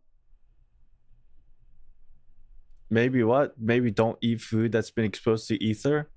Yeah, that don't sound like a good time. That can also get corrupted, although it will not turn into an ethereal. It's not sentient. But speaking of which, just we gotta don't really go know a lot about ethereals. Diarrhea. But what we do know is that they're violent monsters with limited cognitive capabilities, and as far as I can tell, ethereals can come into an existence in one of two ways: either by manifesting from the ether directly, or by the ether corruption of sentient life forms. Fortunately, ethereals exist within the hollows and only within the hollows, as in they cannot leave the hollows. But if you do somehow manage to manually extract one, it will revert into an inactive and fairly harmless crystalline form until it's put back into the hollow. This is its dormant state. It's unclear to me if this dormant ethereal crystal thing radiates ether energy, but it's probably best that normal people keep their distance from ethereals no matter what form they take. Some people are quite sensitive to the effects of ether energy and can grow ill or mutate into an ethereal with very, very, very limited exposure, like within minutes. So it's best to err on the side of caution. That said, some people have a naturally high resistance to the effects of ether exposure, which means that they can stay within the hollows for prolonged periods of time without risk of corruption. And so wait, what the fuck? There is white on top of red? Like, assuming this is eye color. Oh my god, that means I have no fucking aptitude. My eyes are like brown black. I step 1 foot into the hollow and I disintegrate immediately. But who the fuck has white eyeballs? Well, not the white of the eye, but like color eye. Ethereals? I mean, they don't even, do they even have eyes? Huh. Yeah, the pupil colors. Has there been like a white pupil colored character in the game? No, right? That's crazy. Somebody that's absolutely immune to, and Hollow would have white pupils. Interesting. And some races, like the Therians, have an innately high tolerance for ether, which allows for even longer exposure times and faster recovery periods. Blind people? But I they don't think also have I don't much think it faster works that rates of way. corruption once they've hit their limit. Like once corrupted, they'll turn into an ethereal faster. Now, folks with high ether resistance usually end up working for or with the Hollow Investigator Association, also known as the HIA. The HIA is a governmental association which takes care of all sorts of general tasks within the Hollows, like rescue mission, Hollow data collection, and resource recovery. They also handle special missions, which involve deploying high-ranked investigators to hunt ethereals and execute tasks related to Hollow containment, so like making the Hollows shrink. So they're pretty critical to everyday life, and they have a lot of power in the city of New Eridu. But investigators that go into the Hollows without HIA approval are known as Hollow Raiders. You'll hear That's the term us. pop up a lot. Or no, but that's apart not from us. The legality of their operating status. That's the people that pay they're not us. Too different from regular investigators, except that Raiders also seem to go into Hollows looking for treasure, which is something I don't think the HIA does, but I could be wrong. But investigators and Raiders cannot go into Hollows alone. They require the assistance of proxies in order That's to us. navigate the Hollows safely. And no matter who you are, you can hire a proxy through the online proxy network, which is also known as the Internaut. The role of proxies isn't exactly as easy as I would like it to be, if only because right now we're not super clear on the scope of their responsibilities. And Wise and Bell aren't exactly your typical proxies, so we can't really look to them as perfect We're examples OP. of proxy responsibilities, you know what I mean? But from what I can gather, the main responsibility of a proxy seems to be to collect Hollow data and use it to create a carrot for investigators. Carrots are basically time-sensitive Hollow maps that are used to locate a Hollow's exit. Now, I know I kind of implied earlier that Hollows are these ever-shifting labyrinths that you just can't escape from, but that's only the case if you don't have a carrot. By collecting enough data on a Hollow's movements, proxies can create a kind of simulated model that can predict how the Hollow will shift, which will then allow them to estimate where the exit will be at any point in time. I kind of like to think of Damn, this we're like we're OP. predicting the weather, right? Based on current data, we can provide a fairly accurate prediction for things like rainfall and temperature, but the farther into the future we try to predict, the less accurate those predictions are. Damn. Damn, these news networks. That'd be a terrible proxy, bro. When was the last time they were actually right with their forecasts? I guess they're close, but they're always off. Don't. That's kind of why carrots are time sensitive. They can't predict too far into the future. But even with that limitation, carrots are critical to any Hollow investigation, so having a good proxy to make you a very reliable carrot is a must. How Now, are we we did able mention to- that our player proxies, We're just like Wise and super Bell, are hackers. rather unique, but I didn't say why. So here's the thing. Instead of doing normal proxy stuff like creating carrots, these siblings use a special computer called the Hollow Deep Dive System, Yeah. or the HDD, which lets them mind sync with a bangoo named EOS. So they're basically remote controlling this bangoo from the safety of their video store, navigating the Hollows in real time, and freely communicating with the raiders and investigators that they're working with. Something that should be impossible because you're not supposed to be able to send messages into or out of the Hollow. But either way, bangoos at least are the best avatar for this sort of job because they're If I remember, maybe I'm wrong, but we didn't make the system. This system existed, I guess, from our sensei. I think that's what they kind of talked about that one time in the story. The sensei that either, like, I don't know if that sensei or teacher probably ended up dying, I think. I don't think the story is going to give a plot twist and they're still alive. I think they're actually dead. Yeah, okay. Okay, you guys, okay. So I was right. Okay, thank you. So, like, okay, her name's Carol. Okay, Carol, their teacher, was the one who was working on it, and we kind of like received it from them, and we're just like super OP. Okay. She passed it down to us. exceptionally resistant to ether corruption, having been made for the express purpose of helping to evacuate citizens from dangerous areas during the peak era of the Hollow Apocalypse. Bangboos are adorable and amazing, and I love them, and they're also a form of sentient machine life, kind of like Billy. And you might be wondering what could make a machine more... They have not confirmed it, but on the HDD it says author WB, which means Wise Bell could have helped code or create it. Yeah, maybe that is a possibility. Also, it could have been something like the blueprint was given to us, and using the blueprint, like our sensei has invented the blueprint, then we took the blueprint as an heirloom, and then we created the HTD. Something like that. Could be either case, I think, or both. Or less resistant to ether corruption, and the answer is probably certain kinds of metals. At least that's what Billy's character profile data suggests. They never actually say what kind of metals resist to ether, but I'm assuming that they might be heavy metals because ethereals are graded based on strength, and those grades are named after heavy metals. So there might be a meaningful connection between the metals that resist ether and the metallic Warner Bros. Oh my god, they put a patent on it. I'm not sure how that would apply to organic life unless people with high ether resistance have heavy metal poisoning, which would actually be really, really funny because heavy metals build up in the liver, and in alchemy at least, the liver is considered the seat of the soul. Okay, so this is a very tinfoil hat transition into the speculation segment of this video, but while there are a lot of little nods and vague gesturing in the game to suggest a connection between ether, specific metals, and the possession of a soul, I'm not quite prepared to deep dive into it yet, at least not until we get more intel. But until that point, I do want to go into why I think the concept of souls is important, even if I can't quite explain how the souls and the metals link up yet. During your first mission with the Cunning Hares, you're going to be tasked with retrieving a lockbox that contains a very powerful AI named Fairy, who's unique, okay? She's Fairy. Unique. Even in a place like New Eridu, she's pretty unique. She signs a contract with unknown terms and conditions with whichever proxy sibling you choose, which kind of reminds me of making a contract with a demon in exchange for power and That's so knowledge. scary. Anyway, she takes up residency within the HDD and provides auxiliary support for Hollow investigations. And all this makes Fairy both a mystery and also very integral to the plot, especially considering how specially designed she is to deal with all things relating to the Hollows. But there's one thing about her that stood out to me. Minor out-of-context spoiler, but in Chapter 3, we learn that Fairy is incompatible with any machine-based life form that's passed the Forbidden Fruit test. This seems to be a sort of Turing test. Interesting. Let me go back and listen to that again. Anyway, she takes up residency within the HDD and provides auxiliary support for Hollow investigations. And all this makes Fairy both a mystery and also very integral to the plot, especially considering how specially designed she is to deal with all things relating to the Hollows. But there's one thing about her that stood out to me. Minor out-of-context spoiler, but in Chapter 3, we learn that Fairy is incompatible with any machine-based life form that's passed the Forbidden Fruit test. The Forbidden Fruit test.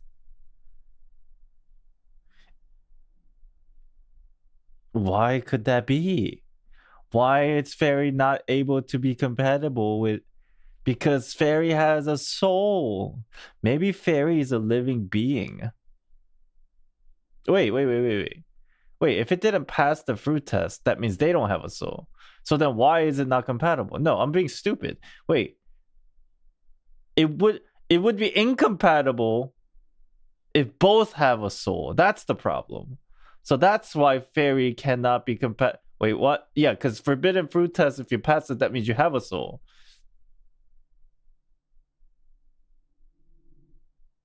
Yeah, okay, that makes sense. That means a Fairy potentially has a soul. This seems to be a sort of Turing test, but with a mythological flavor, and it's used to ascertain whether or not an AI has been, quote, endowed with the soul of an individual. So a test to see if it has a soul. And that's a philosophical debate and a half, that's for sure. But if you think about it a little literally, this test is checking for a forbidden fruit, suggesting that the fruit is a soul. As of the time of recording, the way in a simple terms, chat could. If I were to ask you a question, a very simple question, and ask you, do bangboos have a consciousness? I would say no, but they have a very detailed AI structure and frame that kind of can mimic consciousness, but they don't actually have consciousness, right? But then some bangboos, they kind of like do. But maybe those bangboos just didn't take the Turing test. or Turing test or whatever. But anyways, my point was they keep using the word soul in this game, but it's more like asking, does a being have a consciousness of their own? You know, it's a pretty funny thing now, considering like nowadays we're talking about AI stuff too in real life. It's like, how do you determine if something has a consciousness and emotions, or if they're just hardwired and taught to mimic the ideas of emotion and consciousness? We don't fucking know.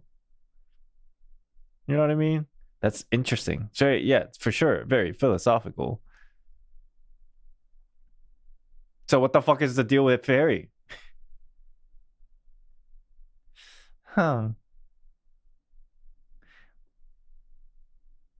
My take on this matter? It depends. As long as the AI, whatever it being like real life or bangboos or whatever the situation is, Fairy, as long as they don't fucking do stupid shit and like illegal shit, I don't really care. But if they start going around like mass destruction, kill all humans, then we'll have a problem. Zenless Zone Zero seems primarily focused on Japanese, Greek, and Mesopotamian mythology, but I kind of want to focus on just the Mesopotamian. See, New Eridu is named after Eridu, which is the oldest Mesopotamian city in the world, and is widely believed to be the original inspiration for the biblical Garden of Eden. You know, the one where Adam and Eve eat the forbidden fruit from the Tree of Knowledge. That one. Now, one version of this tale features a gardener king who entered the garden of Eridu's patron god Enki and ate a forbidden fruit from the Tree of Life to obtain immortality. And then Enki cursed the gardener in retribution. For simplicity's sake, I'm going to consider the repercussions of Adam and Eve obtaining knowledge from eating forbidden fruit to be a kind of curse as well. Mostly because I'm pretty sure that in the context of Zenless Zone Zero, having a soul, or this forbidden fruit, is what enables someone to be cursed in the first place. And what is this curse? Turning into an ethereal via ether corruption. Because while lots of things can get corrupted by ether, only sentient things turn into ethereals.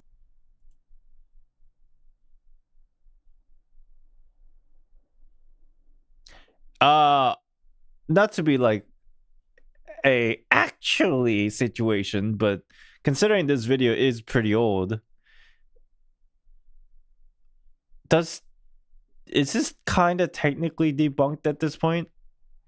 Because that one machine in the story got turned into an ethereal, or no, was it just corruption and it didn't turn into ethereal? Maybe I'm misremembering. Maybe it's right. Maybe only sentient beings are the ones that turn into ethereal. I don't remember too well.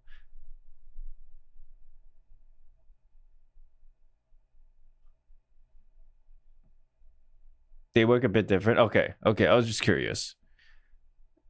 So this is true still. Ether and ethereals are intricately linked with the hollows, and it makes sense that Fairy is designed to deal with the hollows. See, Fairy's design resembles that of a Nazar amulet, a Turkish talisman used to ward off the evil eye, which is typically associated with things like curses. So if the forbidden fruit is a soul, and those who have a soul can be cursed, then perhaps Fairy was created to protect those who possess souls from this evil eye curse, just like a Nazar amulet. This also kind of implies that she cannot possess her own soul. There are a lot of directions I could launch into with this theory, but in the interest of time and scope, I'm gonna leave that for another video. For now, though, I'd like to close out this video with some speculation on a potential future plot point, which also has a mythological basis. I bet you weren't expecting so much mythology in your post-apocalyptic sci-fi game, huh? Alright, so our proxy siblings operate under the codename Phaethon, and Phaethon was the son of Helios, a solar deity from Greek mythology. Now, to summarize his most famous myth, Phaethon basically borrowed his father's solar chariot, didn't drive it well, crashed it, and then he died. That's totally not an ominous codename at all. But the coolest part about this reference is that the HDD that Wise and Bell use was made by the Helios Research Institute. And if we go by the myth, then it's quite likely that Wise and Bell are... Oh, now it's getting saucy. The institute that our senpai was working at, our teacher was Helios. But Helios is the suspicious place that I almost deem evil, even though I have no evidence. Oh, this is interesting. are related to this place, meaning that they are, metaphorically at least, the Phaethon or children of the Helios Research Institute, which would make the HDD the chariot that they borrowed. Now, I also believe that the Helios Research Institute was located in the old capital that was swallowed by Hollow What Zero chapter am about I maybe in? 10 I years actually don't ago. even remember. And I also think that Wise and Bell are looking into some kind of important event that happened there, because they mention wanting to investigate Hollow Zero in order to figure out some mystery event that happened to them when they were younger. Perhaps something related to the Hollows and the HDD went down. Yeah, I at the finished Helios most of Research the Institute stuff, that affects except them like or character their family. stories. But there's no way to know for right now, so we're just gonna have to play through more of the story to find out. And I think that's where I'm gonna stop for today. Honestly though, going into this, I did not think there would be this much to talk about yet, but the more I started snooping around in the game, the more interesting things I uncovered. So I am super excited for whatever comes next. And if you're also interested in whatever comes next, make sure to use the link in the description and download Zenless Zone Zero now.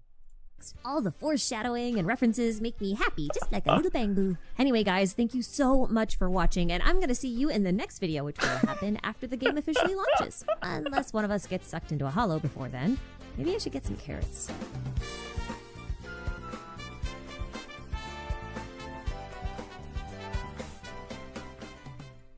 Oh, what the fuck just happened?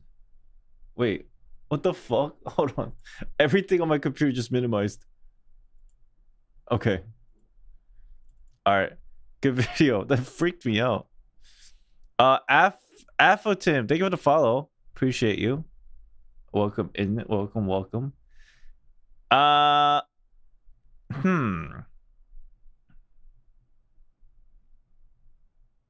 So far the videos are pretty simple, straightforward. Some stuff I actually are learning for the first time, but as a whole, not too much crazy stuff going on.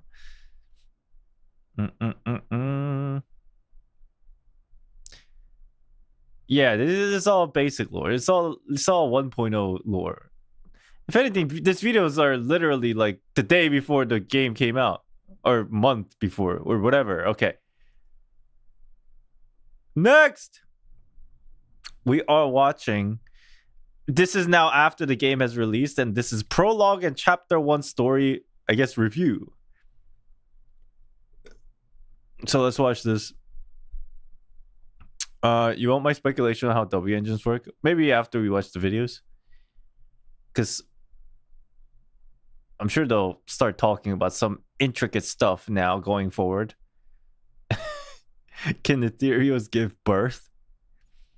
That's fucking weird, yo.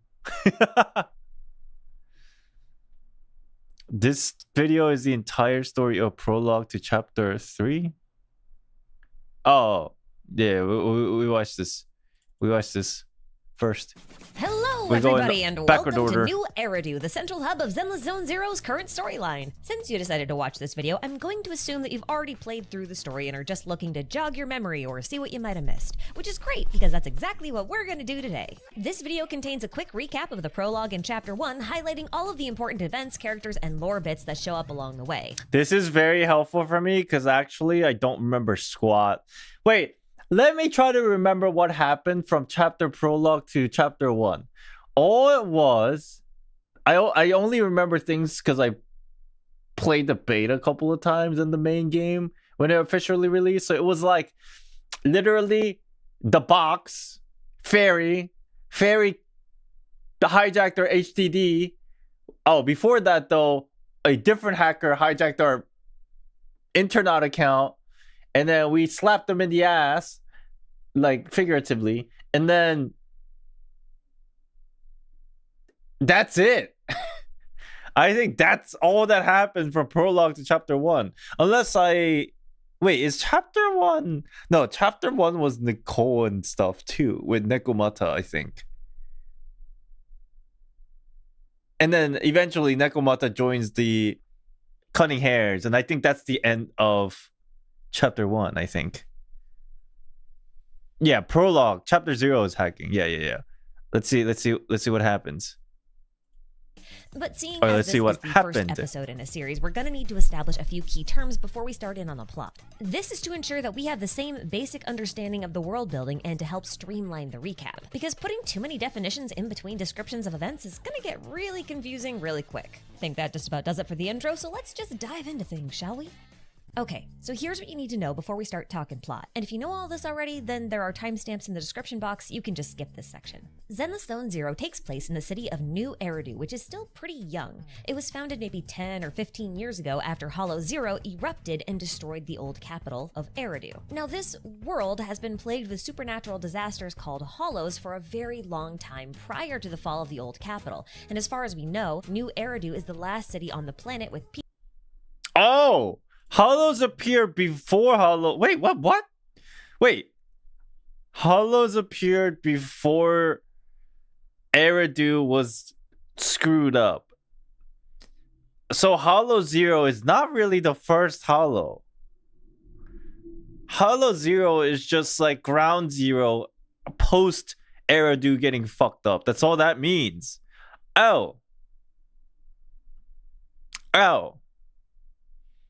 Yeah, Hollow Zero is just literally Ground Zero for Eridu. But Hollows always existed prior. Oh, okay. This is worthy of information. People in it. The Hollows basically swallowed everything else, including the moon and what seems to be another nearby planet. Now, a hollow is a gigantic spherical bubble, and the stuff inside of it likes to shift. I wonder how around long like Hollows it's some existed kind of then. Maze, and its ever-shifting nature makes it very difficult to escape unless you have a map that can show you where the exit is, or rather, where the exit will be. These special maps are called carrots, and just like their namesake, they have a shelf life before they're not very good anymore. Unlike regular maps, carrots use previously compiled data to predict how a hollow will move, which helps locate the exit. Over time... Wait, the nearby planet thing was a bug? Wait, what now? Like, and then they fixed the game? Hollow is a gigantic spherical bubble, and the stuff inside of it likes to shift around like it's some kind of maze. And its ever-shifting nature makes it very difficult to escape before we start talking plot. And if you know all this already, then there are timestamps in the description box. You can just skip this section. Zenless Zone Zero takes place in the city of New Eridu, which is still pretty young. It was founded maybe 10 or 15 years ago after Hollow Zero erupted and destroyed the old capital of Eridu. Now, this world has been plagued with supernatural disasters called Hollows for a very long time prior to the fall of the old capital, and as far as we know, New Eridu is the last city on the planet with people in it. The Hollows basically swallowed everything that's why else, it's the including metropolis. the moon and what seems to be another nearby. This is the bug? This is the bug?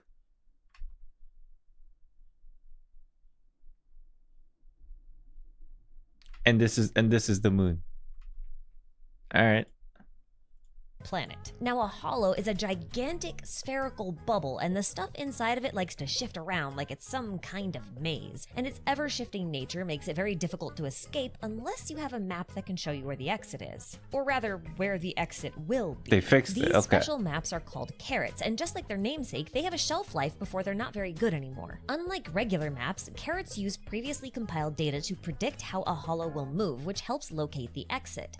Over time, the predictions become less and less accurate until the carrot is rendered completely useless. If your carrot expires while you're in the hollow, then you're kinda stuck there. And to make matters worse, hollows are full of a mysterious substance called ether, which can materialize into monsters called ethereals. The overexposure of ether to any sentient life form, like humans, thyrans, or even AI robots, can cause corruption and then mutation, turning that life form into an ethereal. There's no recovery from this, so if you're stuck in a hollow, you've got a time limit before you're toast. I die this immediately. This is also why in New Eridu you see a lot of people using analog and retro technology. It's not smart tech, so it's very difficult for ether to corrupt it. Ether can also take a dormant crystallized form, which can then be mined and used as fuel to generate electricity, and in fact, this is what powers the city of New Eridu, making it a very valuable resource. But besides ether crystals, there are all sorts of resources that can be scavenged from within the hollows, which is why hollow investigators and proxies are needed, especially the proxies as they serve as navigators for the investigators. Proxies are responsible for either providing or creating carrots and often join investigators inside of the hollow to help them navigate them in real time. But due to its very dangerous and highly regulated nature, all investigators and proxies need to be registered with the Hollow Investigative Association, or the HIA, otherwise they're operating illegally and can be arrested. So of course our main characters are unlicensed famous proxies. That's just how things work around here. It's no fun if you have a license. That should be all you need to know in order to have a very basic understanding of this world and our place in it. So now it's plot time. The prologue begins by introducing the main characters, Belle and Wise, who run a video rental shop as a front for their real business as the famous proxy, Phaethon. Phaethon has a lot of regular customers, all unlicensed of course, and the first group that we get to meet are the cunning hares Nicole, Billy, and Andy. Although these guys don't just go into hollows, they're technically an odd jobs agency, which is probably why they were commissioned to steal a special strongbox from the Red Fang gang. But public security caught up with them, and in their attempt to escape, Billy, Andy, and the strongbox fell into the Cretan Hollow, one of the 7 primary hollows, which are like the largest and most dangerous hollows besides Hollow Zero, which... Oh, the Cretan Hollow. Now I'm connecting the dots. Okay. So that very first hollow that they dropped in was the big hollow. It was a big deal hollow. Big deal hollow. Ahaha. It's all making sense in my head now. Finally, after learning some terminologies and ideas. No concepts. Which is like the mother of all hollows huge. More on that one later. Now, since this little hollow adventure wasn't exactly planned, Billy and Anby are stuck in the hollow without a carrot or a proxy, which means that they're gonna have to try and find their way out on their own, which is incredibly difficult, if not sometimes impossible. And that's when they stumble upon the strongbox, which was being guarded by the leader of the Red Fang gang, Miguel Silver, who apparently has no ether corruption resistance and immediately started mutating into a superior ethereal, codename Dullahan. They managed to both escape and buy themselves enough time for Nicole, who didn't. Now I'm curious. What's his name? The guy from Red Fang Gang, the crying guy. I was trying to figure out like, what in is their attempt to escape, what's his Billy, eye Andy, color? And the strongbox fell into the Cretan Hollow, one of the 7 primary hollows, which are like the largest and most dangerous hollows besides. Are stuck in the hollow without a carrot or a proxy, which means that they're gonna have to try and find their way out on their own. Silver. Which is incredibly difficult, if not sometimes impossible. And that's when they stumble upon the strongbox, which was being guarded by the leader of the Red Fang gang. What a loser. He's got yellow eyes. Well, actually, they did say it's not just the adaptability if they're like hurt or if they're maybe like emotional distressed, they get corrupted quicker. So I'm guessing that's what's going on. Considering the eye color, it's yellow, so he should have some adaptability, but you know, looks greenish to me. That looks like yellow to me. But I have been told that I'm colorblind, so maybe it is green. I don't know. I've been told that I was colorblind. Gang Miguel Silver, who apparently has no ether corruption resistance and immediately started mutating into a superior ethereal, codename Dullahan. They managed to both escape and buy themselves enough time for Nicole, who didn't fall into the hollow, to get help from Phaethon. Now, among proxies, Phaethon is very unique, as they don't go into the hollows themselves, but instead use a special computer called the Hollow Deep Dive System, or the HDD, to possess a little AI robot bunny known as a bangboo, who acts as their avatar inside of the hollow. So this one chubby. in particular is called Eos. Now, you might recall that AIs can get corrupted by the ether, but despite being AI powered, bangboos are particularly resistant to ether corruption because they were designed to help with hollow evacuation missions. That makes Wait.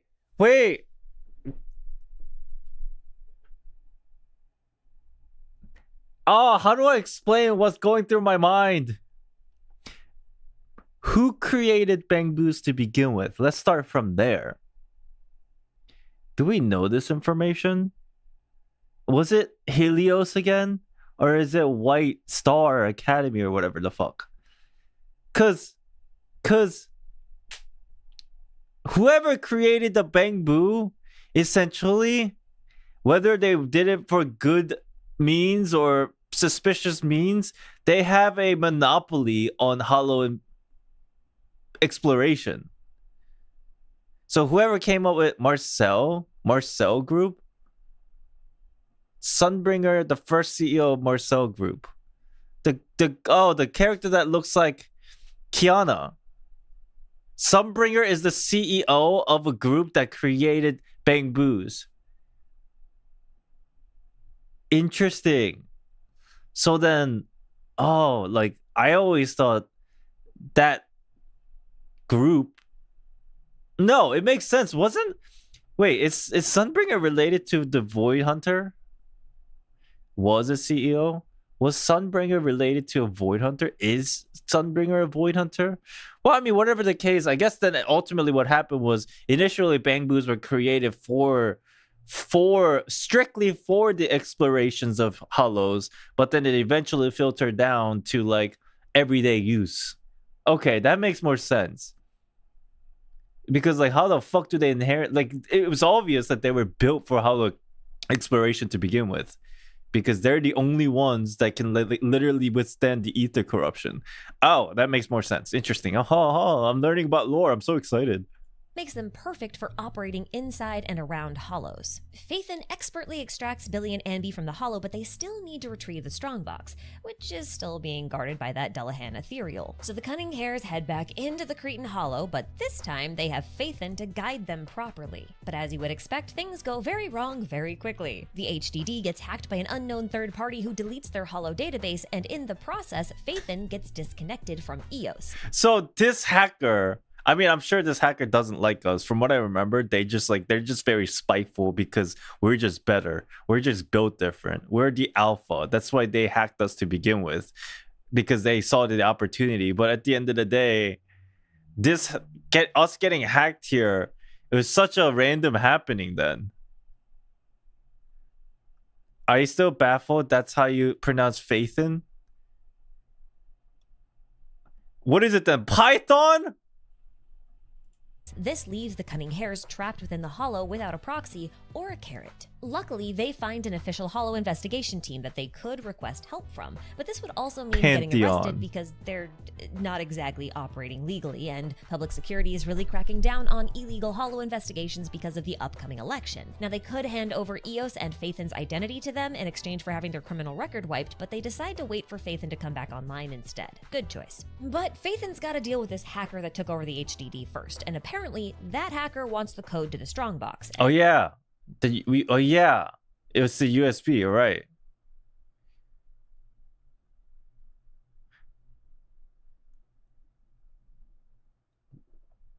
It's kind of just an happening situation.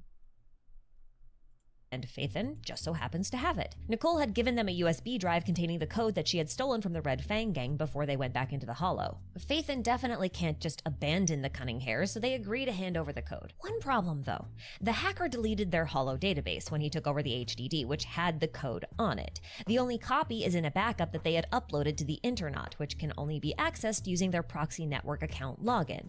Now, a proxy network account basically contains a proxy's entire career on it. My it's how career! They find commissions, exchange information, and also how they get paid. Without their account, they're out of business, but Phaethon hands it over anyway so the hacker can get the code and they can save the cunning hares. Very pleased with this exchange, the hacker tells them what's inside the strongbox, and it's something capable of creating carrot-style maps that never expire.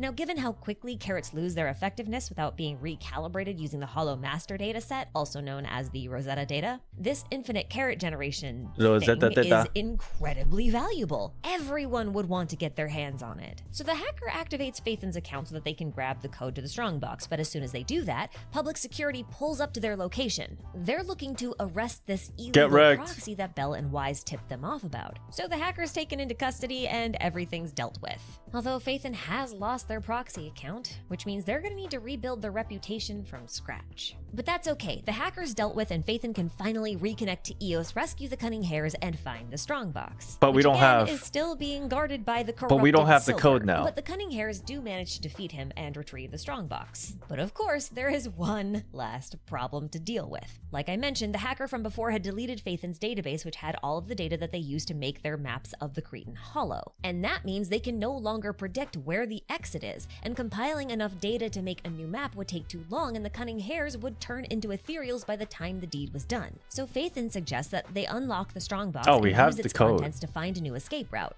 After all, the hacker said that the strongbox contains something comparable to the Rosetta data, and it could be used to replace the database that they lost so that they could make a new hollow map. And if that didn't work, they'll just ask another proxy for help and hope they get there in time. Nicole agrees, so Phaethon takes out the chip from the strongbox and inserts it into EOS, releasing a powerful AI called Fairy. And then your chosen proxy sibling promptly passes out. Fairy installs herself onto the HDD, takes control of Eos, and instantly calculates an escape route that the cunning hares used to get out of the hollow. And then we get to witness a very interesting and somewhat cryptic flashback-style cutscene. Oh. Now, it's difficult to understand exactly what's going on here without Celestial. some context, but what we see here is Wise and Belle standing in front of Hollow Zero as it explodes. Now, here's the thing. This event definitely hasn't happened yet. See, the last time Hollow Zero erupted was around 10 to 15 years ago when it destroyed the old capital, so Belle and Wise would have had to have been noticeably younger than they appear in this scene, like... Here's my theory. I'll let her finish first.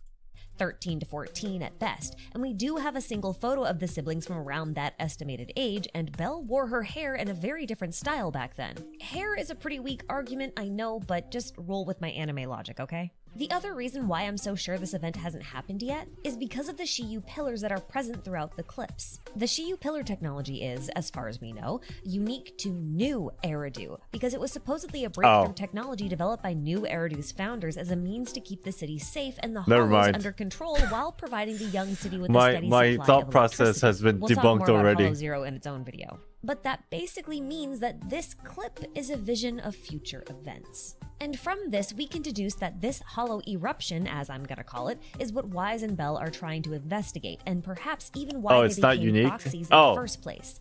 It is the best way. Then my theory still stands. I think this cutscene did happen in the past, and I think the photo of Belle's hair being different is a red herring. And I think Belle and Wise just no longer ages. Because some crazy effects of the ethereal Hollow Zero and the destruction of old Eridu. Something happened to them.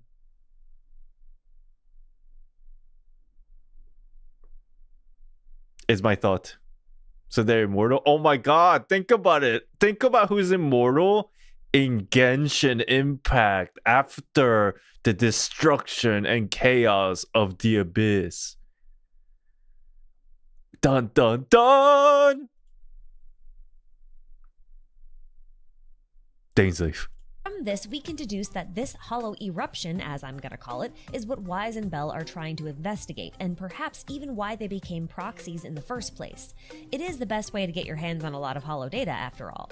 As for why or how these two even got roped into this, well, it's pretty straightforward if you know where to look. First off, their proxy codename is Phaethon, and Phaethon is the name of the Greek solar deity Helios. Now, if you check certain displays of the Hollow Deep Dive system, you'll notice that it was created by the Helios research. No. See, no. Lumine and Ether has nothing to do with this. I'm talking more like...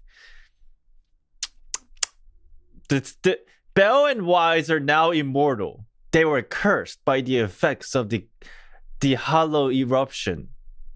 Ether eruption, whatever you want to call it. You understand me? You understand? And the people at Helios Research Institute is essentially Conria. Think about it. It's very, very simple. Research Institute, which could be either the same thing as, or at least affiliated with, the Helios Academy, which was founded by Professor Arki. Professor Arki, named after the philosophical concept of origin or the foundational truth, was known for discovering the common characteristics of hollows, and at some point he went into Hollow Zero in search of the truth, and he hasn't been seen since. Oh, now, that's kind of suspicious. It's unreasonable to try and draw a direct connection between the dude literally made out of fire and a sun god, plus he was the founder of this academy, so we could take this as potential evidence of Arki either being Wise and Belle's professor, or that the siblings are simply carrying on Arki's legacy of hollow research. What I'm getting at is that it's possible they found some data or notes that seem to imply that there could be a future eruption of Hollow Zero. Now, the bad news is, based on the text from the clips, which I'll put on screen, as well as the myth of Phaethon, where he crashed his father's solar chariot and then died, the failure of Phaethon might be inevitable here. Alternatively, this could just be a dream sequence or some predictive thing that Fairy made. We'll just have to wait and see.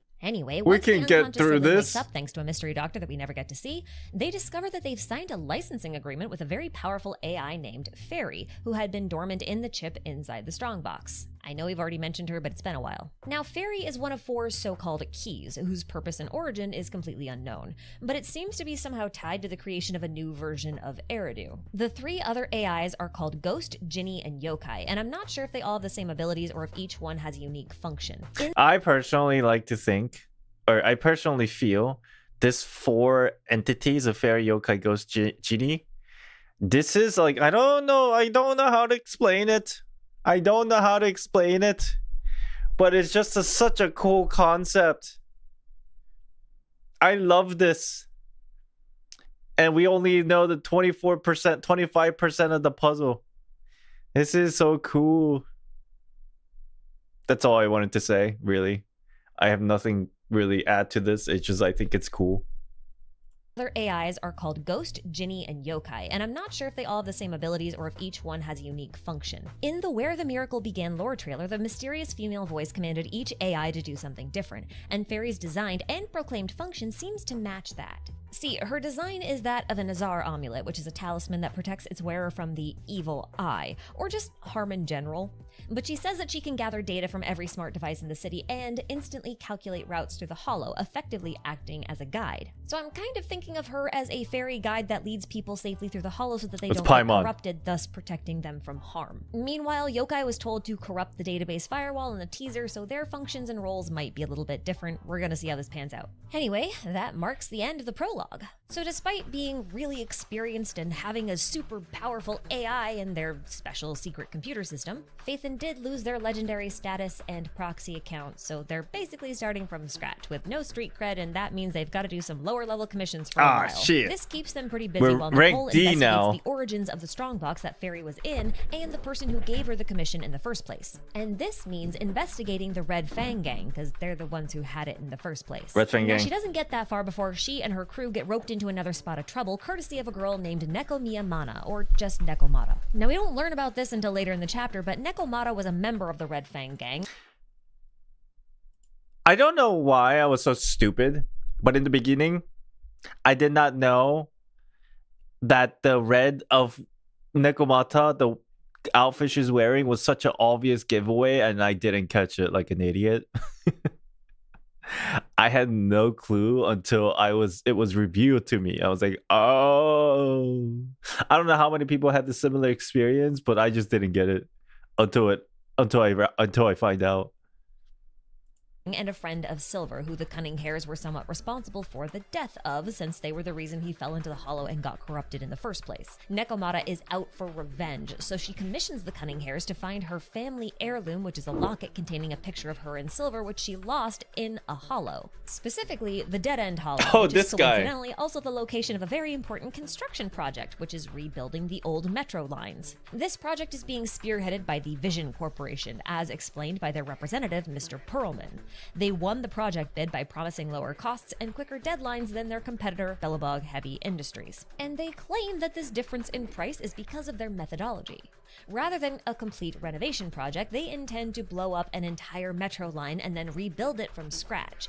But this, of course, means they'd have to relocate a lot of the people who are living in the general areas so that they're not in the blast zone. Oh, you guys also didn't know? They didn't do that. There were tons of Maybe people I wasn't still trapped alone in the blast zone. The Cunning Hares stay behind to talk to the people, while Nekomata goes to seek help from Phaethon. Nekomata doesn't give them the whole story at first, so they only succeed in delaying the train that's full of explosives, and in the process, they learn that Vision dressed up a bunch of mercenaries as public security officers who were supposed to surround the civilians while making false promises about evacuating them when the time was right. So the civilians have fake police on one side and the Dead End Hollow on the other. So it's time for a new plan. This time, Phaethon decides to hijack the train full of explosives, then use that same train to carry the civilians to safety through the tracks that cut through the hollow. But after they take Mr. Perlman hostage, one of Vision's employees blows up the tracks, rendering the train completely useless. And during the hijacking, Nekomata has a change of heart while watching the Cunning Hares try to save all of those innocent people. So she gives up on her revenge plans and takes Mr. Perlman with her as a hostage so she can bargain with Vision, and maybe convince him to call off their mercs and let all the people evacuate. There's no time to stop her either, because getting those people to safety is more urgent. But the Cunning Hares can't take on dozens of armed mercenaries, and there are just too many civilians to try sneaking around them, and it's not a great idea to go through the hollow for many reasons, so eventually they decide to try opening up a new escape route by shrinking the dead-end hollow. Now, how is this possible, you might ask? Well, you remember how I said the size of the hollows are— We just go kill a bunch of ethereals. And we just blow it up.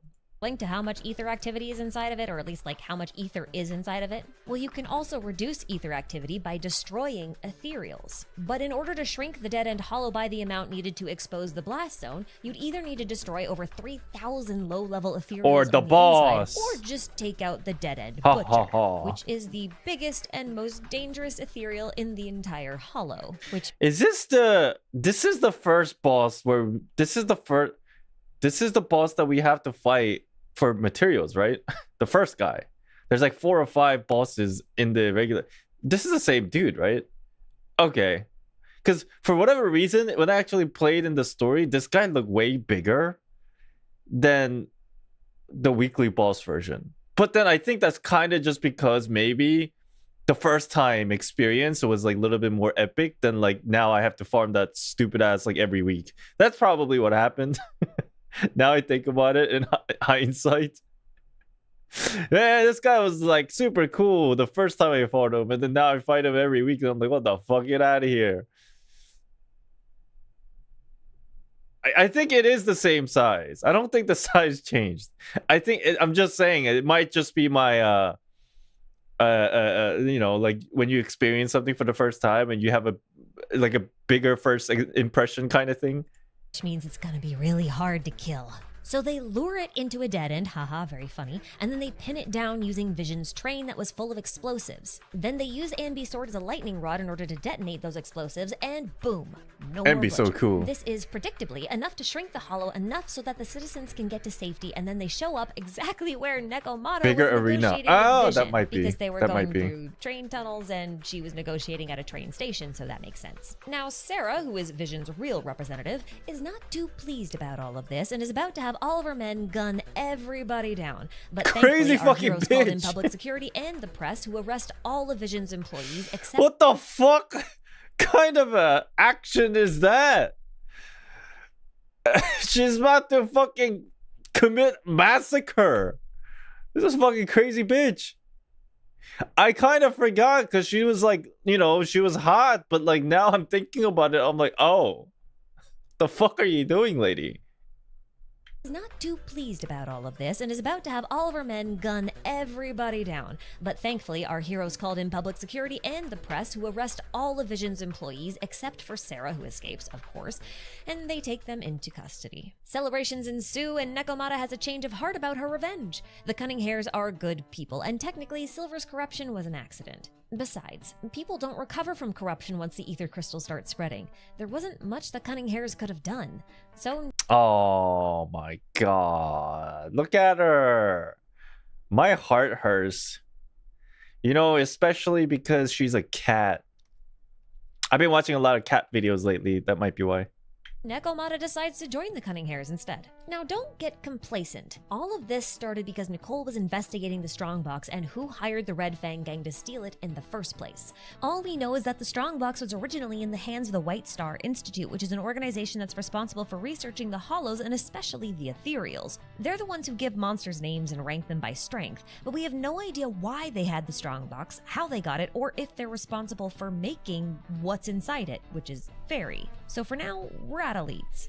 At least until Chapter 2, which we're gonna save for next time. And let me just say that while a lot of the events in the prologue in Chapter 1 seem kind of random and meaningless, the reason why I'm being so thorough with the recap is because everything I've mentioned thus far comes up again, and it matters. Yeah, even the silly stuff matters. So that'll do it for me for today. A special thanks to all my members for supporting the channel. The budding scholars are currently on screen, so say hi. And of course, a big thanks to you for watching. Take care of yourselves out there, because when we come back, we're going to be talking about Hollow Zero. Bye-bye. Bye-bye. What the? Is it just the next video auto-played? Hello, everyone. Okay. Sad because of cat Nekopara. I know Nekopara, but I don't know what it's actually like. I've seen the character. I don't even know what the story's about. Oh, it's a playlist. That's why. Makes sense. Makes sense. All right. We just watched this.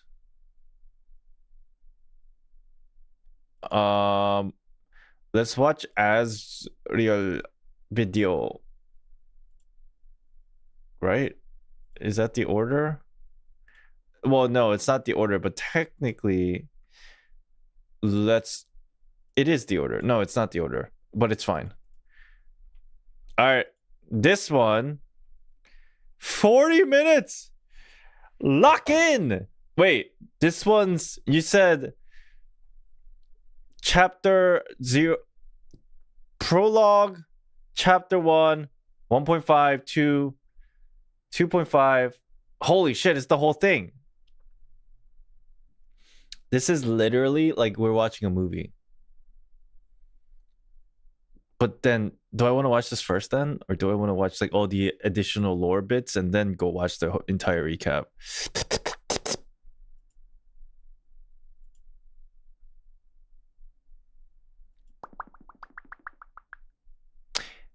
Arknights Enfield beta test trailer is out. All right. Hold.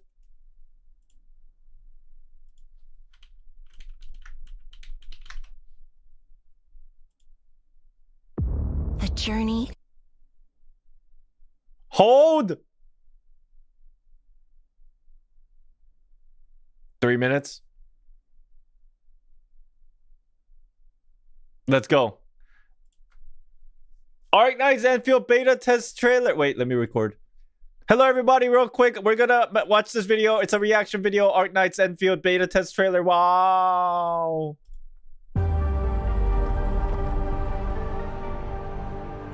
Field scan concluded and uploaded. Depth fluctuation nominal. Ether environment stable. Optical observation reports no anomalies. Copy. Results confirmed. Loud and clear. This looks sick. Oh, it's another fine day. Say hi to the fellas for me before you start work, will ya? Many lovely sunny days. And remember, advanced engineering operations demand serious safety awareness. Oh, damn. What the fuck?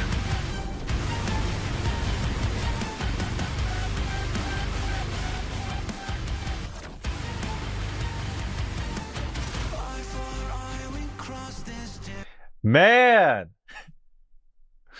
Arknight music just hits a little different than all the other gacha game music. I'm just gonna say, immediately the first couple words of the verses come out and I'm like, God damn, here we go again. Oh my God.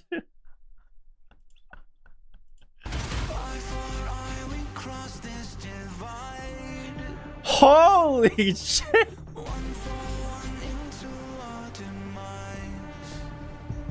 It's a parasitic trend, looking for a victim, stuck inside a hive mind fantasy. Put the static in your head, it's a feature of the system, just another Oh my God.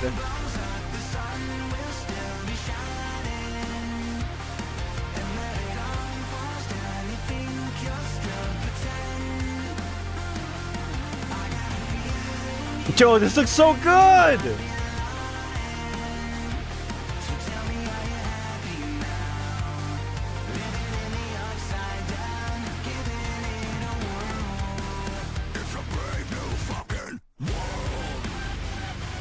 Oh my God, I got goosebumps.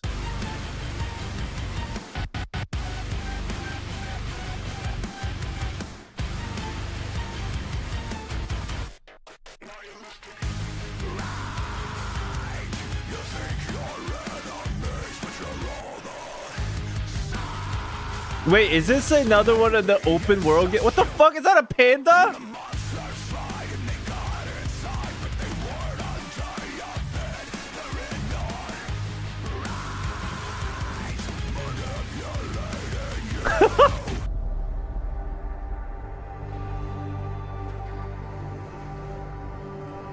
What is this game? I still don't really know what this game's about.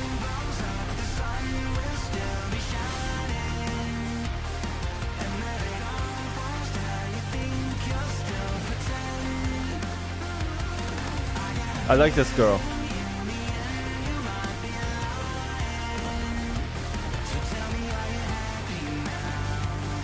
That was Surtur.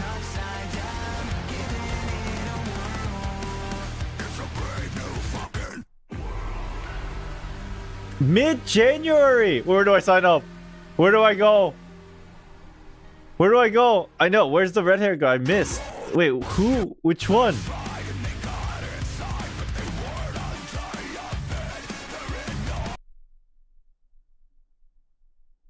Her? Her. This is very interesting because her outfit that I'm so used to is like her casual outfit. Can I say that from regular Arknights?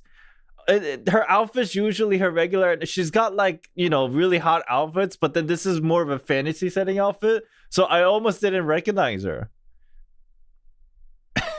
You like the you like the thighs? Okay. Okay.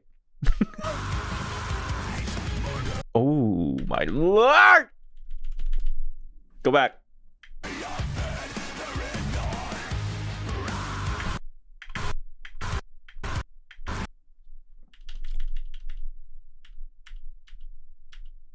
I think this is the frame that everybody would appreciate. Very good. Very good.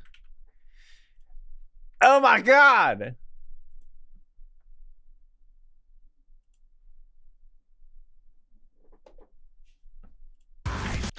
Did you just ask me what her ether resistance is?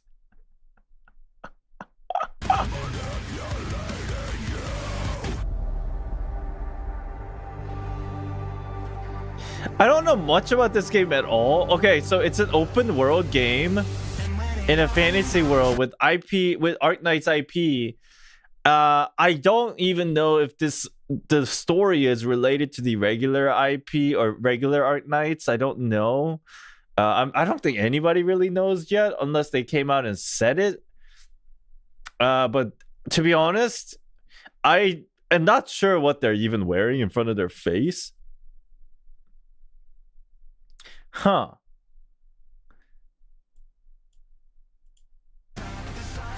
Surtur is there though. Yeah, but I don't know if they're gonna do this whole like the world is like directly influenced by each other or like the same timeline, or they go down like the Hoyo route where it's like, you know, they look the same but they're actually different. I haven't been keeping up anything with this game, so I have no clue. Think it's time skipped? Maybe? I like this girl though.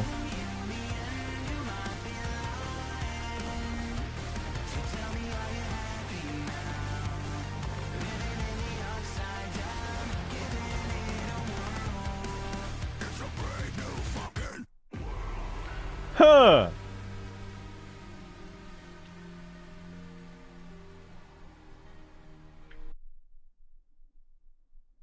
Star said Brave New World. Okay. Oh, it's the music.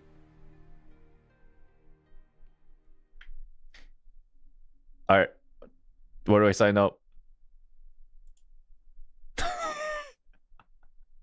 Let's sign up now.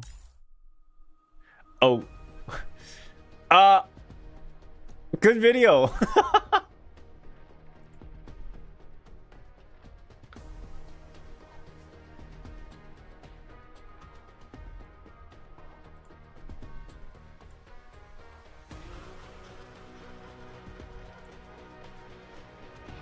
I know my screen's black.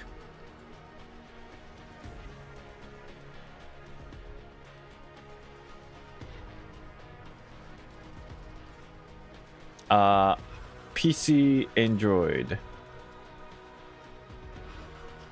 I do have an Apple device now. Registration successful.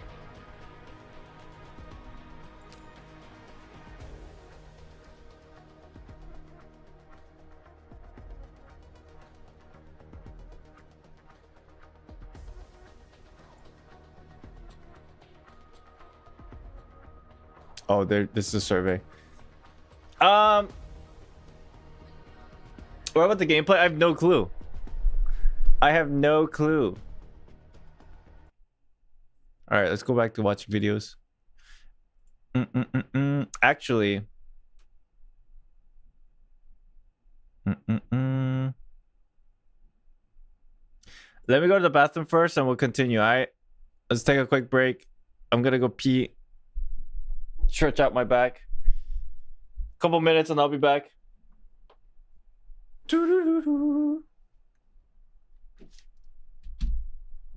Oh.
Okay.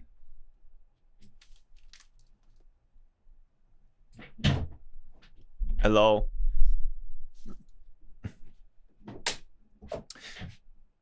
Chat. Hold on. Give me a second. Hold on.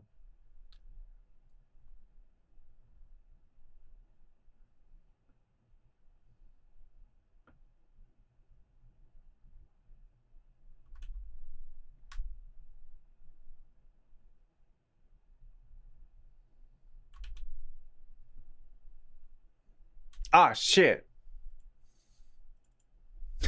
You might be wondering what the fuck I'm doing. Trust me. I know I look weird right now. But I don't know. Can you guess what I'm doing?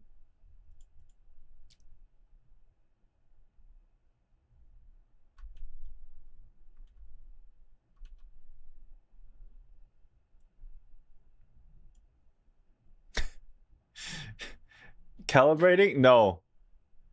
No, no, no, no.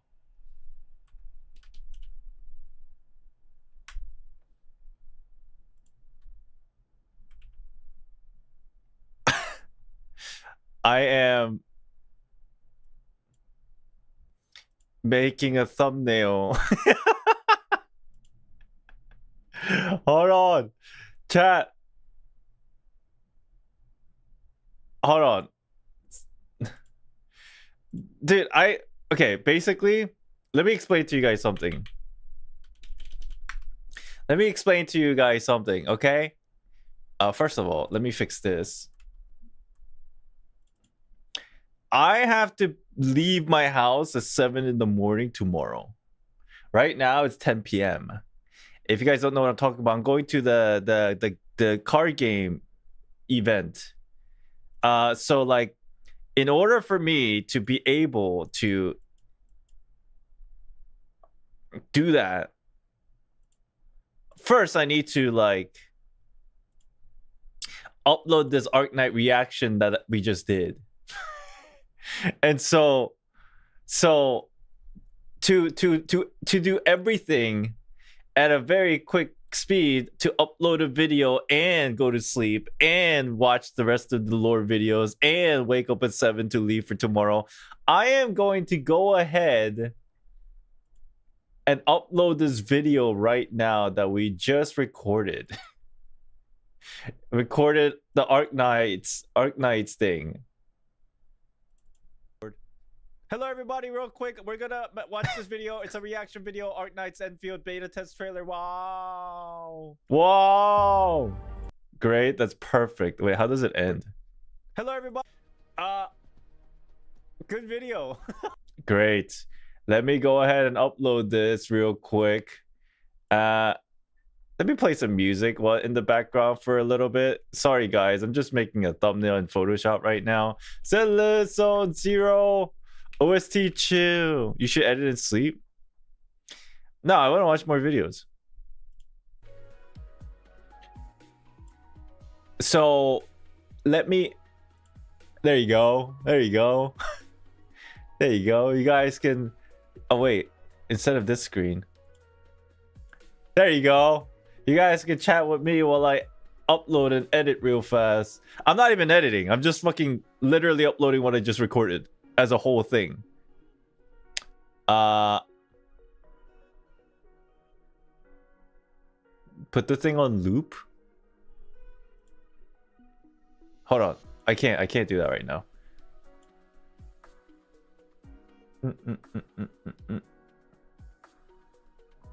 Bam bam bam bam. How to be Mad Life 2.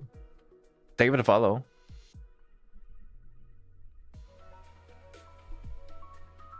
For the music. Oh my god, hold on. I'm trying to multitask. What do I need to do? Upload video. Ah! My music ended. Wait, that's not what I want. There you go. Upload video. Drag the video in.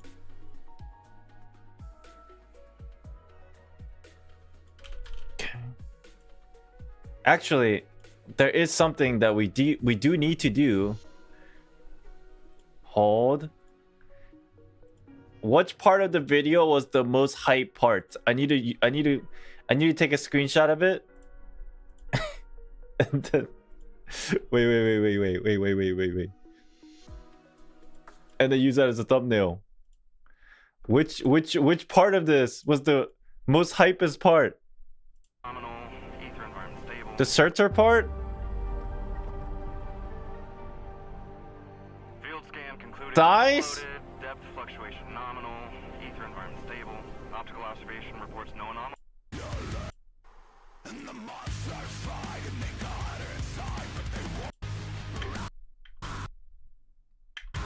That?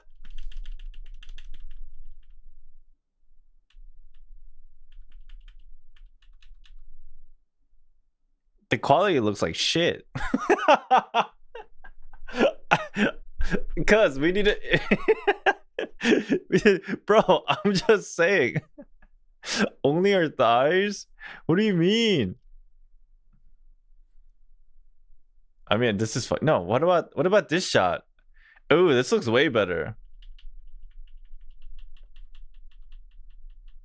I have to plays. What's up? Oh, this looks clean. This. We'll use that. Okay. All right. I'll show you the thumbnail after I finish it. Give me like 5 minutes. It won't take long. Hopefully my computer doesn't crash.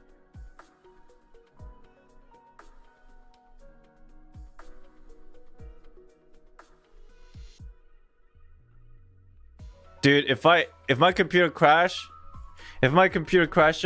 I'm not coming back. Yuki, thank you for the follow. Hello. If my computer crashes, I'm not coming back.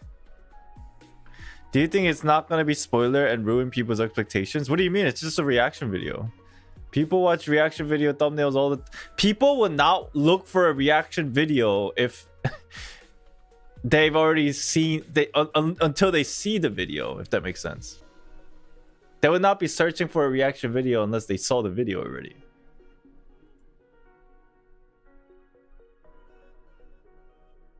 I think.